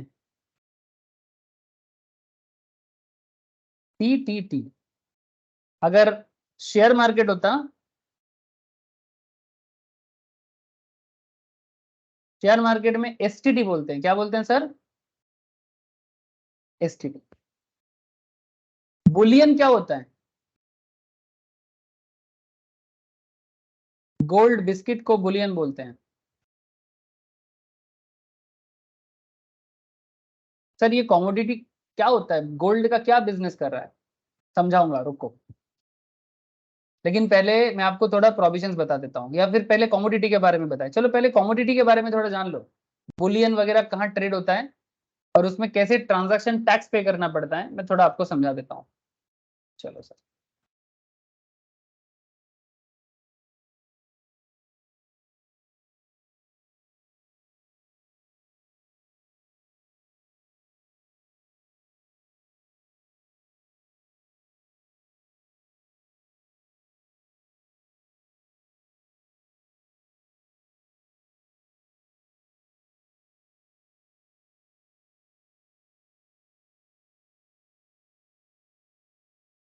सबसे पहले तो आपको कॉमोडिटी के बारे में थोड़ा आइडिया होना चाहिए, फिर मैं कैलकुलेशन दिखाता हूँ। इसके लिए मुझे एक साइट में जाना पड़ेगा, MCX के बोल के। क्या लिखा है सर? Multi commodity exchange. दिखाई दे रहा है? हेलो, দেখা যাচ্ছে? है सर। ओके। अच्छा, ये MCX के अंदर क्या होता है सर? ये सेबी के अंदर चलने वाला एक एक्सचेंज है। जैसे आप लोग बॉम्बे स्टॉक एक्सचेंज का नाम सुने हो, नेशनल स्टॉक एक्सचेंज का नाम सुने हो, वो लोग क्या काम करते हैं? स्टॉक एक्सचेंज का काम करता है। और ये जो MCX है, ये कॉमोडिटी एक्सचेंज का काम करता है। इसमें बहुत सारे कॉमोडिटीज हैं जो एज ए कॉमोडिटी ट्रेड होता है सर, जैसे कि गोल्ड, ठीक है, या बुलियन जिसको बोलते हैं। तो आप ट्रेड कर सकते हो, जैसे शेयर में ट्रेड होता है वैसा ही। ठीक, जैसे शेयर में ट्रेड होता है वैसा ही। जो लोग मेरे पास NISM का पढ़ाई करते हैं ना sir, stock market, commodity market दोनों होता है, सब होता है सर, करेंसी मार्केट, ठीक है, डेरिवेटिव बोलते हैं, कमोडिटी डेरिवेटिव। सेबी का कोर्स होते हैं सर। बहुत सारे स्टूडेंट लोग, जो लोग पढ़ाई के साथ साथ अपना नॉलेज को भी एनहांस करना चाहता है, स्टॉक मार्केट, कमोडिटी मार्केट में ट्रेडिंग करना चाहता है। सबसे बड़ा चीज, अगर किसी को पढ़ने के साथ साथ side by side financial market में जॉब करना होता है ना, इजी जॉब भी अवेलेबल होते हैं सर। ठीक है, ये देखो NISM सर्टिफिकेशन दिख रहे हैं सर, इसमें कमोडिटी वगैरह के ऊपर, शेयर के ऊपर ना एग्जाम भी होते हैं। तो आप यहाँ पर देख जाके ना चेक भी कर सकते हो। कमोडिटी के ऊपर स्पेशल एक एग्जाम होता है, उस एग्जाम को देके ना लाइसेंस मिलता है, और उस लाइसेंस के बेसिस में आप कंपनी के अंडर में काम भी कर सकते हो। सैलरी भी अच्छा होता है सर, खराब नहीं होता। मतलब मिनिमम 3.5-4 लाख से स्टार्टिंग होता है, फिर धीरे धीरे एक्सपीरियंस के साथ साथ ना, कम से कम जब 5 साल 6 साल एक्सपीरियंस हो जाते हैं, अच्छा खासा कमाते हैं लोग। मतलब मैं आपको इसलिए बता रहा हूँ क्योंकि ये सब नॉलेज भी होना चाहिए। तो यहाँ कमोडिटी मार्केट कहाँ गया? कमोडिटी मार्केट, कॉमन डेरिवेटिव, ये रहा, दिख रहा है सर? सीरीज क्या है? 17। ठीक है, सीरीज 17। नेगेटिव मार्किंग होते हैं सर एग्जाम में, 100 में से 60 लाना है, और नेगेटिव मार्किंग ही है। कॉमोडिटी डेरिवेटिव सर्टिफिकेशन एग्जामिनेशन पढ़ते हैं आप लोगों में से ही बहुत सारे लोग पढ़ते हैं सर। अच्छा, चलो सर। ऐसे सिमिलरली शेयर का भी होता है, उसको इक्विटी डेरिवेटिव बोलते हैं। अब सवाल ये उठता है सर, तो कमोडिटी डेरिवेटिव मार्केट में होता क्या है?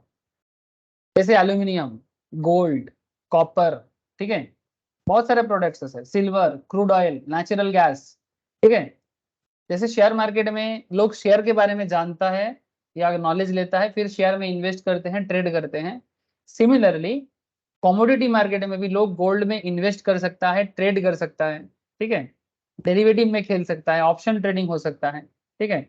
इसमें बहुत सारे प्रोडक्ट अवेलेबल हैं। ये देखो, बुलियन देख रहे हैं सर, क्या लिखा है? बुलियन। उसमें गोल्ड का ही अलग अलग पार्ट है, गोल्ड बुलियन होता है, सिल्वर बुलियन होता है, उसका भी अलग अलग टाइप्स है।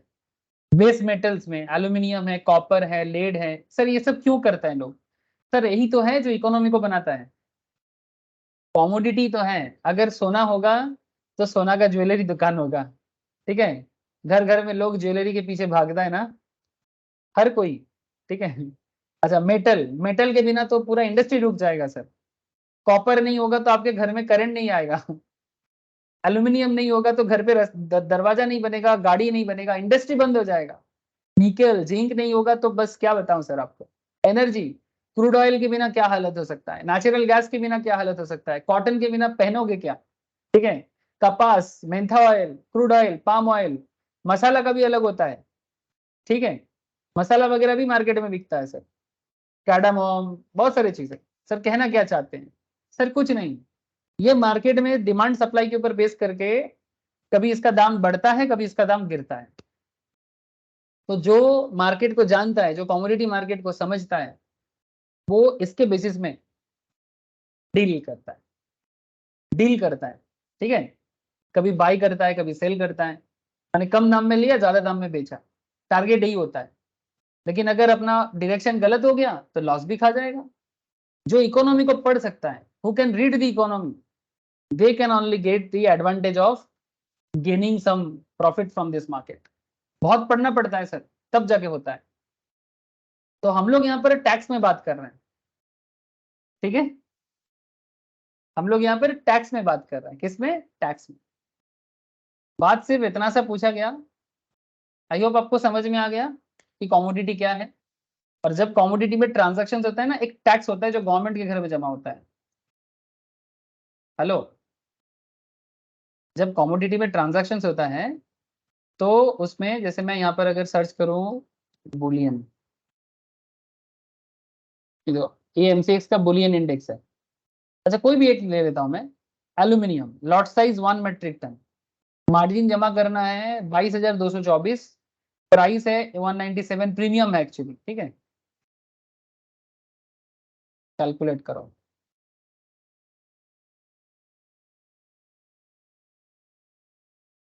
देखता हूँ इसमें टैक्स का वैल्यू वगैरह देता है कि नहीं देता, नॉर्मली तो देता है।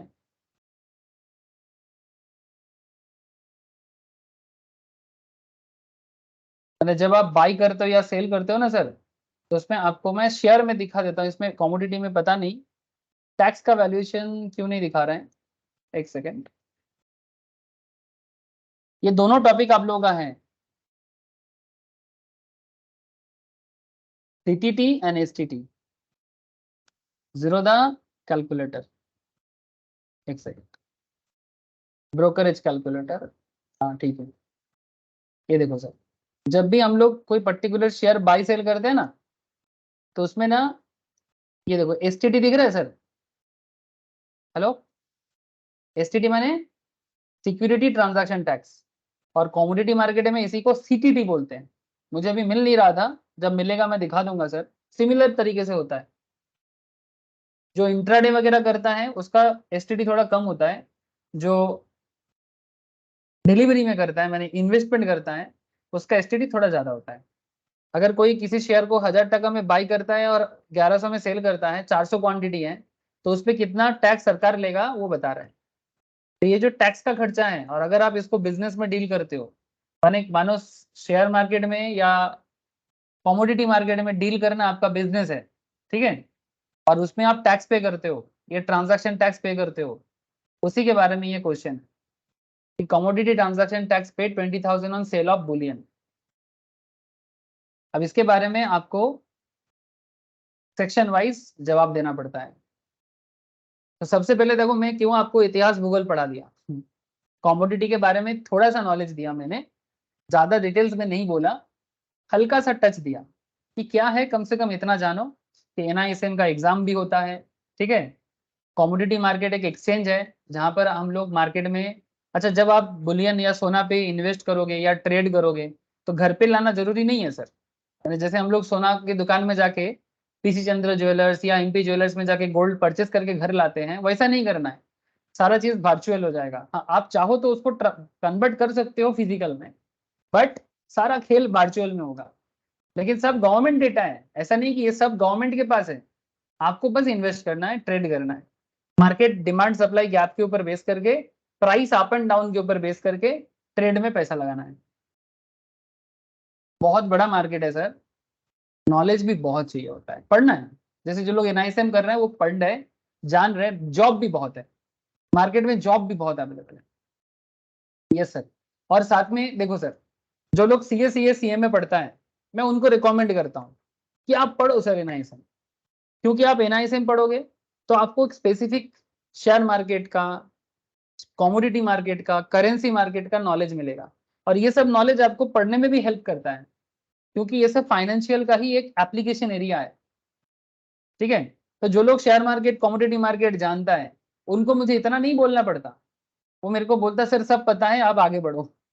लेकिन आई नो आप में से सभी कोई शेयर मार्केट, कमोडिटी मार्केट का इतना डिटेल्स नॉलेज नहीं रखते हो, पर इसीलिए मैं बोलता हूँ। हाँ, आप में से कोई कोई है जो शेयर मार्केट का क्लास या कमोडिटी मार्केट का क्लास करता है, लेकिन हर कोई नहीं करता है ना सर।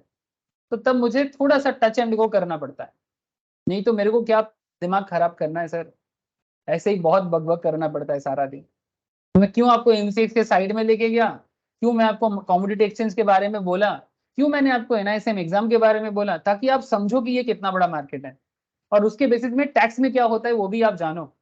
अगर आप इस चीज का बिजनेस करते हो तो आप जो टैक्स पे करते हो, ट्रांजैक्शन टैक्स, क्या वो डिडक्शन होगा कि नहीं होगा।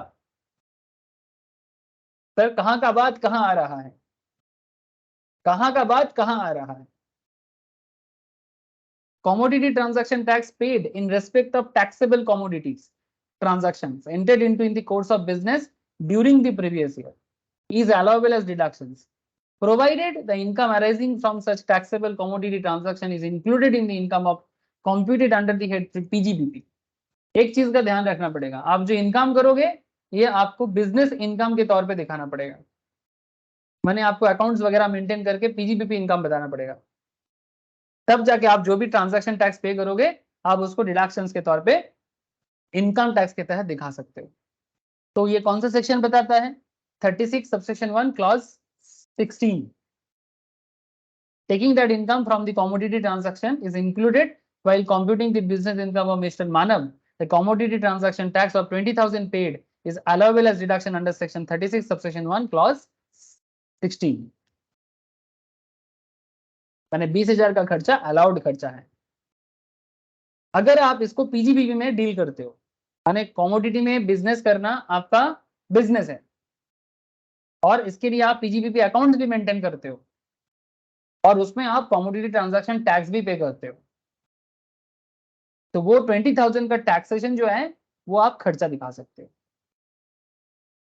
इनकम टैक्स कैलकुलेट करने के टाइम पे।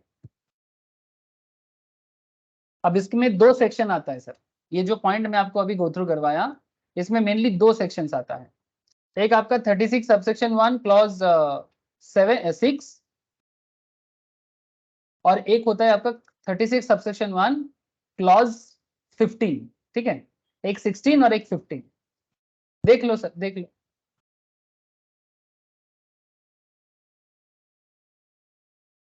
16 में CTT के बारे में बोला, और 15 में STT के बारे में बोला। STT माने सिक्योरिटीज ट्रांजैक्शन टैक्स, माने शेयर, जो मैं आपको जीरोधा कैलकुलेटर से ही दिखा रहा था। जो लोग स्टॉक मार्केट इन्वेस्ट करते हैं, ट्रेडिंग करते हैं ना, उसको STT देना पड़ता है सर। STT रेट का पूरा डिटेल्स है। ये फ्यूचर एंड ऑप्शंस में intraday equity, delivery equity, future and options में फ्यूचर, फ्यूचर एंड ऑप्शंस में ऑप्शंस, हर केस में आपको STT देना पड़ा, हर केस में STT इज देयर। हाँ, STT रेट थोड़ा अलग है in every case, STT rate थोड़ा अलग है in every case. Share market class में बहुत डिटेल्स में चर्चा होता है, बट फिलहाल जितना जरूरी है उतना बताया सर।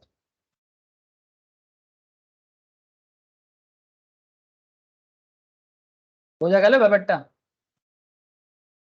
सेम है, एसटीडी भी सेम है। अगर आप बिजनेस में करते हो, मतलब अगर शेयर मार्केट का जो ट्रांजैक्शन है, ठीक है, सिक्योरिटी मार्केट में जो ट्रांजैक्शन आप करते हो, if this is your PGBP income, if the income arising from such taxable securities transaction is included in the income of computed under the head PGBP।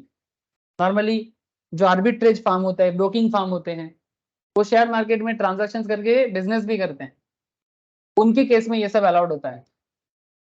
तो अगर आपको शेयर में कमाना, आपका बिजनेस है और बिजनेस इनकम दिखाते हो आप, तो उसमें अगर आप टैक्स पे कर रहे हो तो वो खर्चा दिखा सकते हो। 36 subsection 1 clause 15 and 36 subsection 1 clause 16। 15 में से एसटीटी, 16 में सीटीटी। 15 शेयर सिक्योरिटीज के बारे में बात करता है और 16 कमोडिटी के बारे में बात करता है। कमोडिटी मैंने बोला ना, aluminium, gold, Boolean, zinc, natural gas, Mentha oil, list पढ़ के सुनाया। और भी है, बस थोड़ा सा आइडिया लिया। बोलो सर, हो जाएगा? कैसे समझ में आया?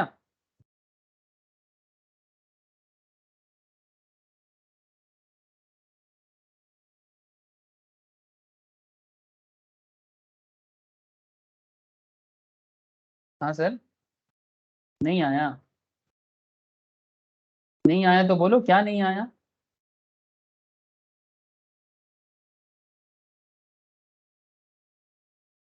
आयन बोलो, शालिनी, नील, सोनिका, समझ आ रहा है कि नहीं? Rishabh, yes sir. বোঝা যাচ্ছে তো? Yes sir. Okay sir. तो जानोगे तब ना याद कर पाओगे। जानना है सर, बहुत जानना है। ये क्वेश्चन सुनने में 4 नंबर का क्वेश्चन है, बट इसके लिए आपको गहरा नॉलेज लेना पड़ता है। जब तक आप एक एक पॉइंट के बारे में नहीं जानोगे तो फिर आप कभी भी क्लैरिटी के साथ जवाब नहीं दे पाओगे। You must have clear knowledge in each and every point. मेहनत का काम है, बट डिसिप्लिन के साथ होता है। डिसिप्लिन बनो सर, कर सकते हैं। हाँ, एग्जाम में यहाँ पर सीटीटी का क्वेश्चन दिया, अब एग्जाम में सीटीटी की जगह एसटीटी पूछ लेगा, तब क्या करोगे? ठीक है, चलो और भी एक क्वेश्चन है, वो भी करते हैं।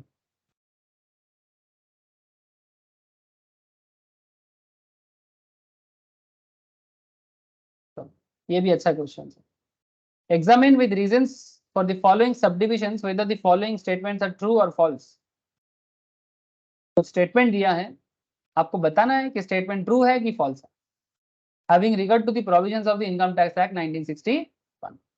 ओके, बात समझे सर? इनकम टैक्स एक्ट 1961, मैंने आपको बेसिकली क्या करना है सर?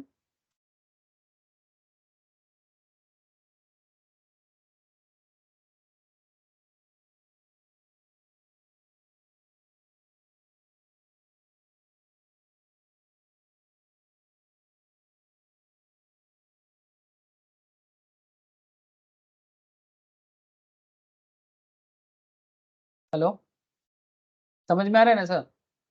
आपको यहाँ पर कुछ क्या दिया है? स्टेटमेंट दिया है। आपको क्या करना है कि स्टेटमेंट सही है कि गलत है ये बताना है।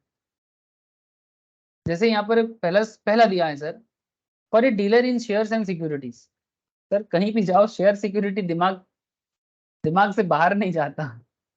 हाँ सर, मैं हर क्लास में देखता हूँ शेयर का, सिक्योरिटीज का। उस दिन मैं लॉ पढ़ा रहा था, उसमें भी शेयर सिक्योरिटी, ठीक है, कंपनी लॉ में तो रहता ही है। और इधर टैक्स बढ़ रहा है, यहाँ पर भी पीछा ही नहीं छोड़ता है सर। मेरे को कभी कभी लगता है कि सारा दिन शेयर सिक्योरिटी बोलते बोलते स्टूडेंट ना सोचे कि सर सारा दिन शेयर का ही बात करता है, बट मैं क्या कर सकता हूँ, मेरे हाथ में थोड़ी है। For a dealer in shares and securities, security transaction tax paid in a recognized stock exchange is permissible business expenditure। क्या कहते हो? ध्यान से सुनना। For a dealer in shares and securities transaction tax paid, STT paid in a recognized stock exchange is permissible business expenditure. ये बात true है कि फॉल्स है? अगर आप एक शेयर इक्विटी डीलर हो, अगर आप एक शेयर डीलर हो, बॉन्ड कमोडिटी डीलर हो, आप जो STT पे करते हो, ये खर्चा आपके लिए अलाउड खर्चा है कि डिसअलाउड खर्चा है? बोलो, ट्रू है कि फॉल्स है? क्या कहते हो? ट्रू। हाँ, आंसर इज ट्रू। कौन सा सेक्शन आपको इसके लिए सपोर्ट करता है? सेक्शन बताओ। Section 36 subsection 1 clause 15। अभी बोला, अभी बोला। Allows the deductions of the amount of security transaction tax paid by the SSE in respect of taxable securities transactions entered into the course of business during the previous year. अगर ये dealer है इसीलिए हो रहा है, because वो dealer है, deal करता है, बिजनेस करते हैं, PGBP में रखता है। Very good sir, true. Another question, where a person, ध्यान से सुनो, ठीक है ना? Where a person follows mercantile system of accounting. Mercantile system of accounting माने basically accrual basis, due basis accounting होता है, उसको मार्केंटाइल सिस्टम बोलते हैं। Where a person follows mercantile system of accounting, an expenditure of 25,000 has been allowed on accrual basis. ठीक है? Accrual माने due basis, माने पेबल या रिसीवेबल सिस्टम जो फॉलो होता है। मतलब एक होता है कैश बेसिस, एक होता है एक्रूअल बेसिस। कैश बेसिस में सिर्फ पैसा आने से और जाने से हिसाब होता है, और एक्रूअल बेसिस में पैसा आ सकता है या पैसा जा सकता है, दोनों का हिसाब होता है। ठीक है? Payable and receivable. So an expenditure of 25,000 has been allowed on accrual basis, and in a latter year, in respect of the said expenditure, SSE makes the payment of 25,000 through a cross check. 25,000 can be the profits and gains of business under section 40A subsection 3A in the year of payment. Sir ये topic अभी तक हम लोग details में नहीं पढ़ा, तो कोई बात नहीं, अभी मैं बता देता हूं आपको। Where a person follows mercantile system of accounting, an expenditure of 25,000 has been allowed on accrual basis, and in a latter year, बाद में, in respect of the said expenditure, SSE makes the payment of 25,000 through a cross check. ठीक है? क्योंकि अभी पे नहीं करना था, पे बाद में करना था, तो बाद में जब पेमेंट किया तो वो खर्चा को अलाउड कर दिया। नाउ क्या कहता है, 25,000 can be the profits and gains of business under section 40A subsection 3 in the year of payment. क्या 25,000 को प्रॉफिट माना जाएगा? लेकिन सर इसमें आपको थोड़ा सा डाउट ये हो रहा है, सर हम लोगों को तो पता ही नहीं है 40A सबसेक्शन 3A क्या कहता है ना? पहले तो ये पता करना पड़ेगा कि 40A सबसेक्शन 3A कहता क्या है। तो पहला बात है सर, ट्रू है कि फॉल्स है ये तो आपको बाद में पता चलेगा, पहले ये जान लो कि 40A सबसेक्शन 3A कहता क्या है। ये सेक्शन अभी तक हम लोग डील नहीं किए, बिकॉज ये डिसअलाउड एरिया है जो आगे आगे चर्चा करेंगे। तो as per section 40A subsection 3A, in case of an SSE following mercantile system of accounting, if an expenditure has been allowed as deductions in any previous year on due basis, and payment exceeding rupees 10,000 has been made in the subsequent year, otherwise than by an account pay check or an account pay bank draft or use of ECS through a bank account or through such other prescribed electronic mode such as credit card, debit card, net banking, IMPS, UPI, RTGS, NEFT, Bhim, Aadhaar Pay, then the payment so made shall be deemed to be the income of the subsequent year in which such payment has been made.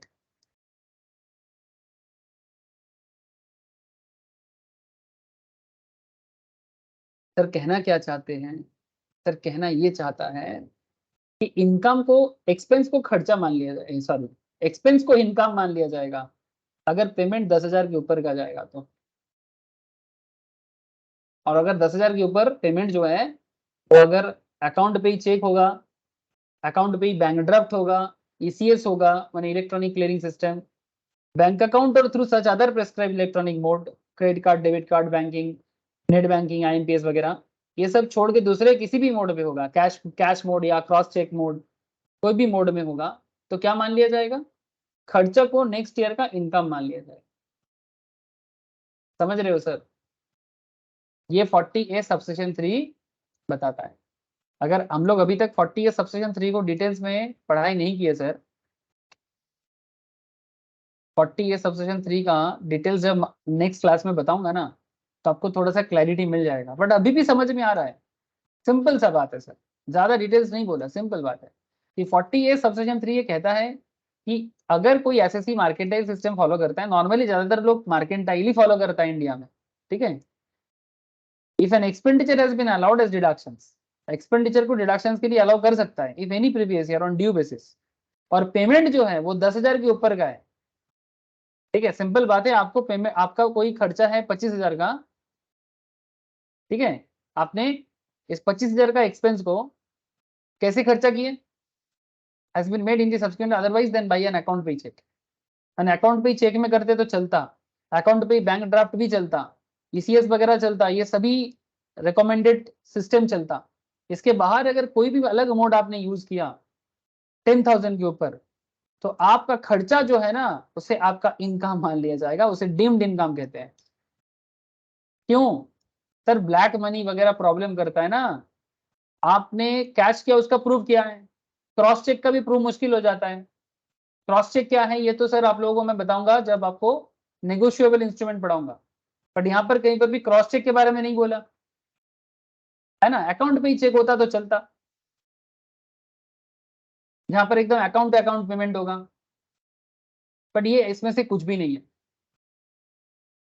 तो point is that question का जो rule है वो follow कर रहा है कि नहीं, where a person follows mercantile system of accounting, an expenditure of 25,000 has been allowed on accrual basis, and in a latter year in respect of the said expenditure as it makes the payment of 25,000 through a cross check, जो कि allowed check मतलब mode का नहीं है, 20,000 can be profit and gains of business under 40 subsection 3 in the year of payment, the answer is true।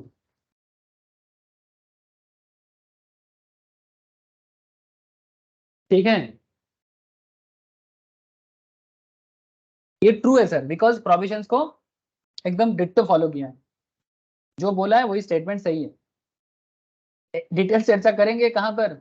40 में। Section 40 अभी तक discuss करना चालू नहीं किए, आज मैंने सोचा था सेक्शन 40 में भी चला जाऊंगा, बट फिर मैंने सोचा कि प्रोविजंस पे प्रोविजंस बोलते चला जाऊंगा, और स्टूडेंट्स को अगर समझ में ना आए कि सर क्वेश्चन कैसा होता है, तब वो बोलेगा सर का माथा खराब हुआ है और हम लोगों का भी माथा खराब कर रहा है, तो मैंने सोचा कि क्वेश्चन कराते हैं। मैं आशा कर रहा हूं कि आपको समझ में आ रहा है सर, क्या कहते हो, समझ में आ रहा है कि नहीं? हाँ जी, সবাই বুঝতে পারছে কি পারছে না? हाँ, मे भी कोई सेक्शन अभी तक डिटेल चर्चा नहीं हुआ तो शायद थोड़ा सा दिक्कत फील में भी कर रहा है, बट कोई बात नहीं, आगे आगे पढ़ लेंगे सर। नेक्स्ट क्वेश्चन पे आगे बढ़ते हैं। It is mandatory to provide for depreciation under section 32 of the Income Tax Act 1961 while computing the income of under the 8 PGBP। हाँ सर, क्या डिप्रिसिएशन कैलकुलेट करना मैंडेटरी है, डिप्रिसिएशन प्रोवाइड करना mandatory है PGBP हेड के अंदर? क्या कहते हो, यस और नो, ट्रू और फॉल्स?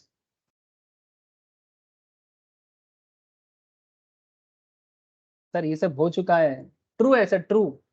ये तो पढ़ा हुआ सेक्शन है, you already know this section. Section 32 করিয়েছে কি করাই নি ক্লাসে? কনিকা বল, ক্লাসে হ্যাঁ হয়েছে? তাহলে হ্যাঁ হ্যাঁ না বলছিস না, ওকে।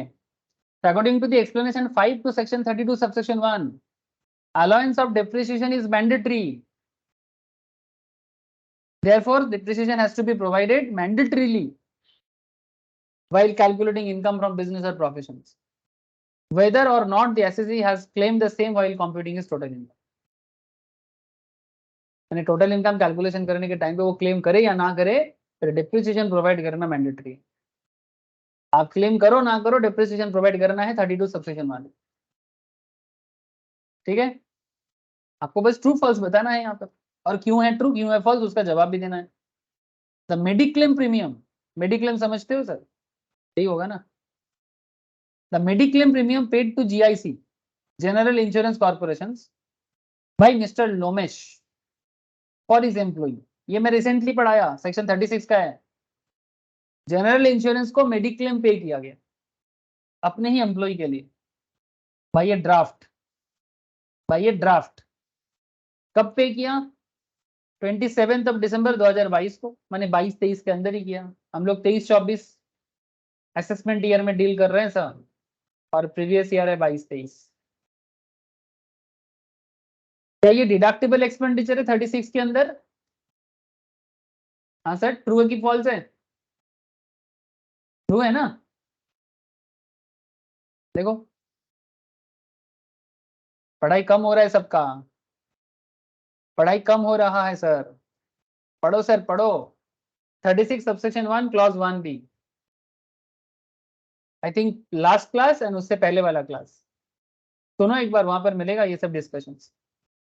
Section 36 subsection 1 clause 1B provides reductions in respect of premium paid by an employer to keep in force an insurance on the health of his employees. Employee के health के लिए deductions किया, mediclaim insurance under a scheme framed in this behalf by GIC, General Insurance Corporations, or any other insurer.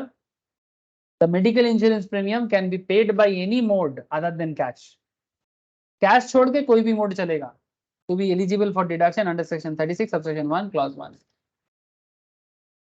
Cash छोड़ के कोई भी mode में आप पे करो, एम्प्लॉयर को डिडक्शन मिल जाएगा। ये डिडक्शन किसको मिलेगा? एम्प्लॉय को नहीं, ये एम्प्लॉयर को, जो जॉब प्रोवाइड किया उसको मिलेगा। खर्चा उसका है ना, खर्चा किसका है? बिजनेसमैन का है। और क्या है? Under 35 DDA amortizations of expenditure incurred under eligible voluntary retirement scheme at the time of retirement alone can be done। कहता है कि अंडर 35 DDA एक्सपेंडिचर जो अमोटाइज होता है preliminary, incurred under eligible voluntary retirement scheme. ठीक है, voluntary retirement scheme में जब कोई एम्प्लॉयर कोई एम्प्लॉय को लमसम अमाउंट में पे करता है, वो 35 DDA डील करता है। सॉरी, प्रिलिमिनरी वाला नहीं, गलत बोला मैंने, 35 DDA के अंदर बात कर रहे हैं। जब कोई एम्प्लॉयर अपने एम्प्लॉय को वॉलंटरी VRS देता है और उसके लिए एक लमसम अमाउंट खर्चा करके रिटायरमेंट दे देता है, उसके बारे में बात कर रहे हैं। तो पूछता है कि under section 35 DDA amortizations of expenditure incurred under eligible voluntary retirement schemes at the time of retirement alone can be done। क्या ये संभव है? क्या ये संभव है? एट ए टाइम तो नहीं होता ना सर, 5 इक्वल इंस्टॉलमेंट में उसको मौका मिलता है। याद करो, expenditure incurred in making payment to the employee in connection with his voluntary retirement either in the year of retirement or in subsequent year will be entitled to deductions in 5 equal annual installments beginning from the year in which each payment is made to the employee।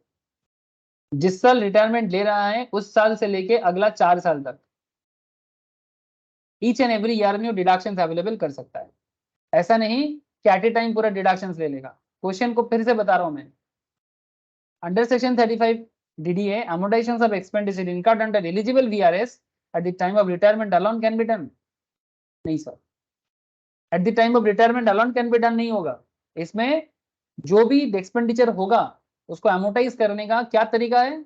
जिस साल retirement कर रहे हैं उस साल और उसके अगला 4 साल, टोटल 5 साल में वो धीरे धीरे एमोटाइज कर सकता है। याद करो सर, 35 DDA पढ़ा चुका हूं, क्लास में डिस्कशन हो चुका है। And the last one, an existing SSC माने जिसका टैक्स हिसाब हो रहा है, engaged in trading activity can claim additional depreciation under section 32 subsection 1 clause 2A। Sir normally जिसका मैन्युफैक्चरिंग एंटिटी चलता है, जहां पर कुछ प्रोडक्शन होता है, या फिर पावर जनरेटिंग यूनिट जहां होता है, वहां एडिशनल डिप्रिसिएशन काम करता है। बट ये बंदा तो ट्रेडिंग एक्टिविटी में है, और यहाँ पर ये एडिशनल डिप्रिसिएशन क्लेम कर रहा है in respect of new plant acquired and installed in the trading concern where the increase in value of such plant as compared to the approved base year is more than 10%. Basically additional depreciation claim करने के लिए वही लोग eligible होते हैं, depreciation chapter में बताया, तो डिप्रिसिएशन जब टॉपिक कवर किया था कि एडिशनल डिप्रिसिएशन कौन क्लेम कर सकता है, वही कर सकता है जो मैन्युफैक्चरिंग एंटिटी चलाते हैं, जो पावर जनरेटिंग यूनिट चलाते हैं, उसी बात को बोला है sir. Additional depreciation can be claimed only in respect of eligible plant and machinery acquired and installed by an assessee engaged in the business of manufacture or production of any article or thing, or in the business of generation or transmission or distribution of power, money electricity. In the case the assessee is engaged in trading activity and the new plant has been acquired and installed in trading concern, hence the assessee will not be entitled to claim additional depreciation under section 32 subsection 1 clause 2. That's why ये statement false होगा। तो exam में true false question आए ना, तो सिर्फ true and false लिखने से नहीं चलेगा, ठीक है। हाँ, एकदम डायरेक्ट ट्रू फॉल्स पूछे तो लिख सकते हो, बट आपको नॉर्मली विथ आंसर देना पड़ेगा कि क्यों ट्रू है और क्यों फॉल्स है। एक सीएस सीएमए स्टूडेंट्स को कभी भी सिर्फ ट्रू फॉल्स नहीं पूछता है, हमेशा उसके पीछे का जवाब भी पूछता है कि why true and why false. तो आपका नॉलेज का टेस्ट तभी होता है। क्या कहते हो सर? हो जाच्छे, जो पढ़ाई रेगुलर करता है वो पूछ जाएगा, वो समझ जाएगा, जो रेगुलर नहीं कर रहा है उसको दिक्कत होगा। पढ़ो सर, घर पे रिवाइज करो, टाइम मैनेज करो, कैसे करोगे आई डोंट नो, आपको करना है, एग्जाम आपको क्रैक करना है सर। सर ये एग्जामिन क्वेश्चन 5 जो है ये नेक्स्ट क्लास में डिस्कस करेंगे, क्योंकि यहाँ पर 40 का ज्यादा क्वेश्चंस है, ठीक है। तो जैसे हम लोग 40 कवर कर लेंगे तो ज्यादा सुविधा होगा। तो नेक्स्ट क्लास क्या करेंगे सर? नेक्स्ट क्लास मैं आपके साथ सेक्शन 40 का डिस्कशन करूंगा, ठीक है। सेक्शन 40 का डिस्कस करूंगा, मतलब वहां पर डिसअलाउड के बारे में बातचीत हुआ, तो वो सब बात करेंगे। 30 से 37 का डिस्कशन कर लिया, क्वेश्चन कैसा हो सकता है वो भी कर लिया, और वो भी लेवल का क्वेश्चन है, अच्छा क्वेश्चन है सब, ठीक है। नेक्स्ट क्लास सेक्शन 40 के नाम एक्सपेंस और payment not deductible in certain circumstances, ठीक है। 40 हो जाएगा तो पीजीबीपी कंप्लीट मान के चलो, क्योंकि उसके बाद 2-4 सेक्शन है इंपॉर्टेंट, 44 AD 44 AE, ठीक है, 44 AB 44 ADA एटसेट्रा, जो भी इंपॉर्टेंट है। बट 40 हो जाएगा, नेक्स्ट क्लास में 40 पूरा करा दूंगा और 40 रिलेटेड क्वेश्चन करा दूंगा, और फिर एक क्लास में 44 AB AD ये सब हो जाएगा, ठीक है। पेशेंस तो चाहिए सर, चैप्टर कंप्लीट करने के चक्कर में इंपॉर्टेंस ना छूट जाए, ठीक है। जल्दबाजी में इंपॉर्टेंट चीजों को भूल जाएंगे ना तो क्या होगा, जैसे कभी कभी जल्दी में हम लोग घर से निकल जाते हैं और पॉकेट में मनी बैग लेना भूल जाते हैं रास्ते में क्या होगा, वापस आना पड़ेगा, है ना सर? ऐसा होता है, मेरा थोड़ा होता है सर जल्दी में निकल जाता हूँ, मनी बैग लेना भूल जाता हूँ, फिर घर आना पड़ता है, ठीक है। तो ये क्या, इसमें क्या असुविधा क्या है? एग्जाम में क्या होगा, जल्दबाजी में चैप्टर कंप्लीट करने जाएंगे और इम्पोर्टेंट टॉपिक भूल के चले गए या छोड़ के चले गए, तो बाद में क्या होगा, वापस आना पड़ेगा। समझदारों को इशारा काफी है, आप लोग समझ गए मैं क्या कहना चाहता हूँ। ओके आयन बोलो सर, कोनिका, अनिल, यस ऋषभ, ठीक है sir, okay sir, thank you sir. Thank you sir, bye. Thank you sir. Thank you sir, bye sir. Bye sir.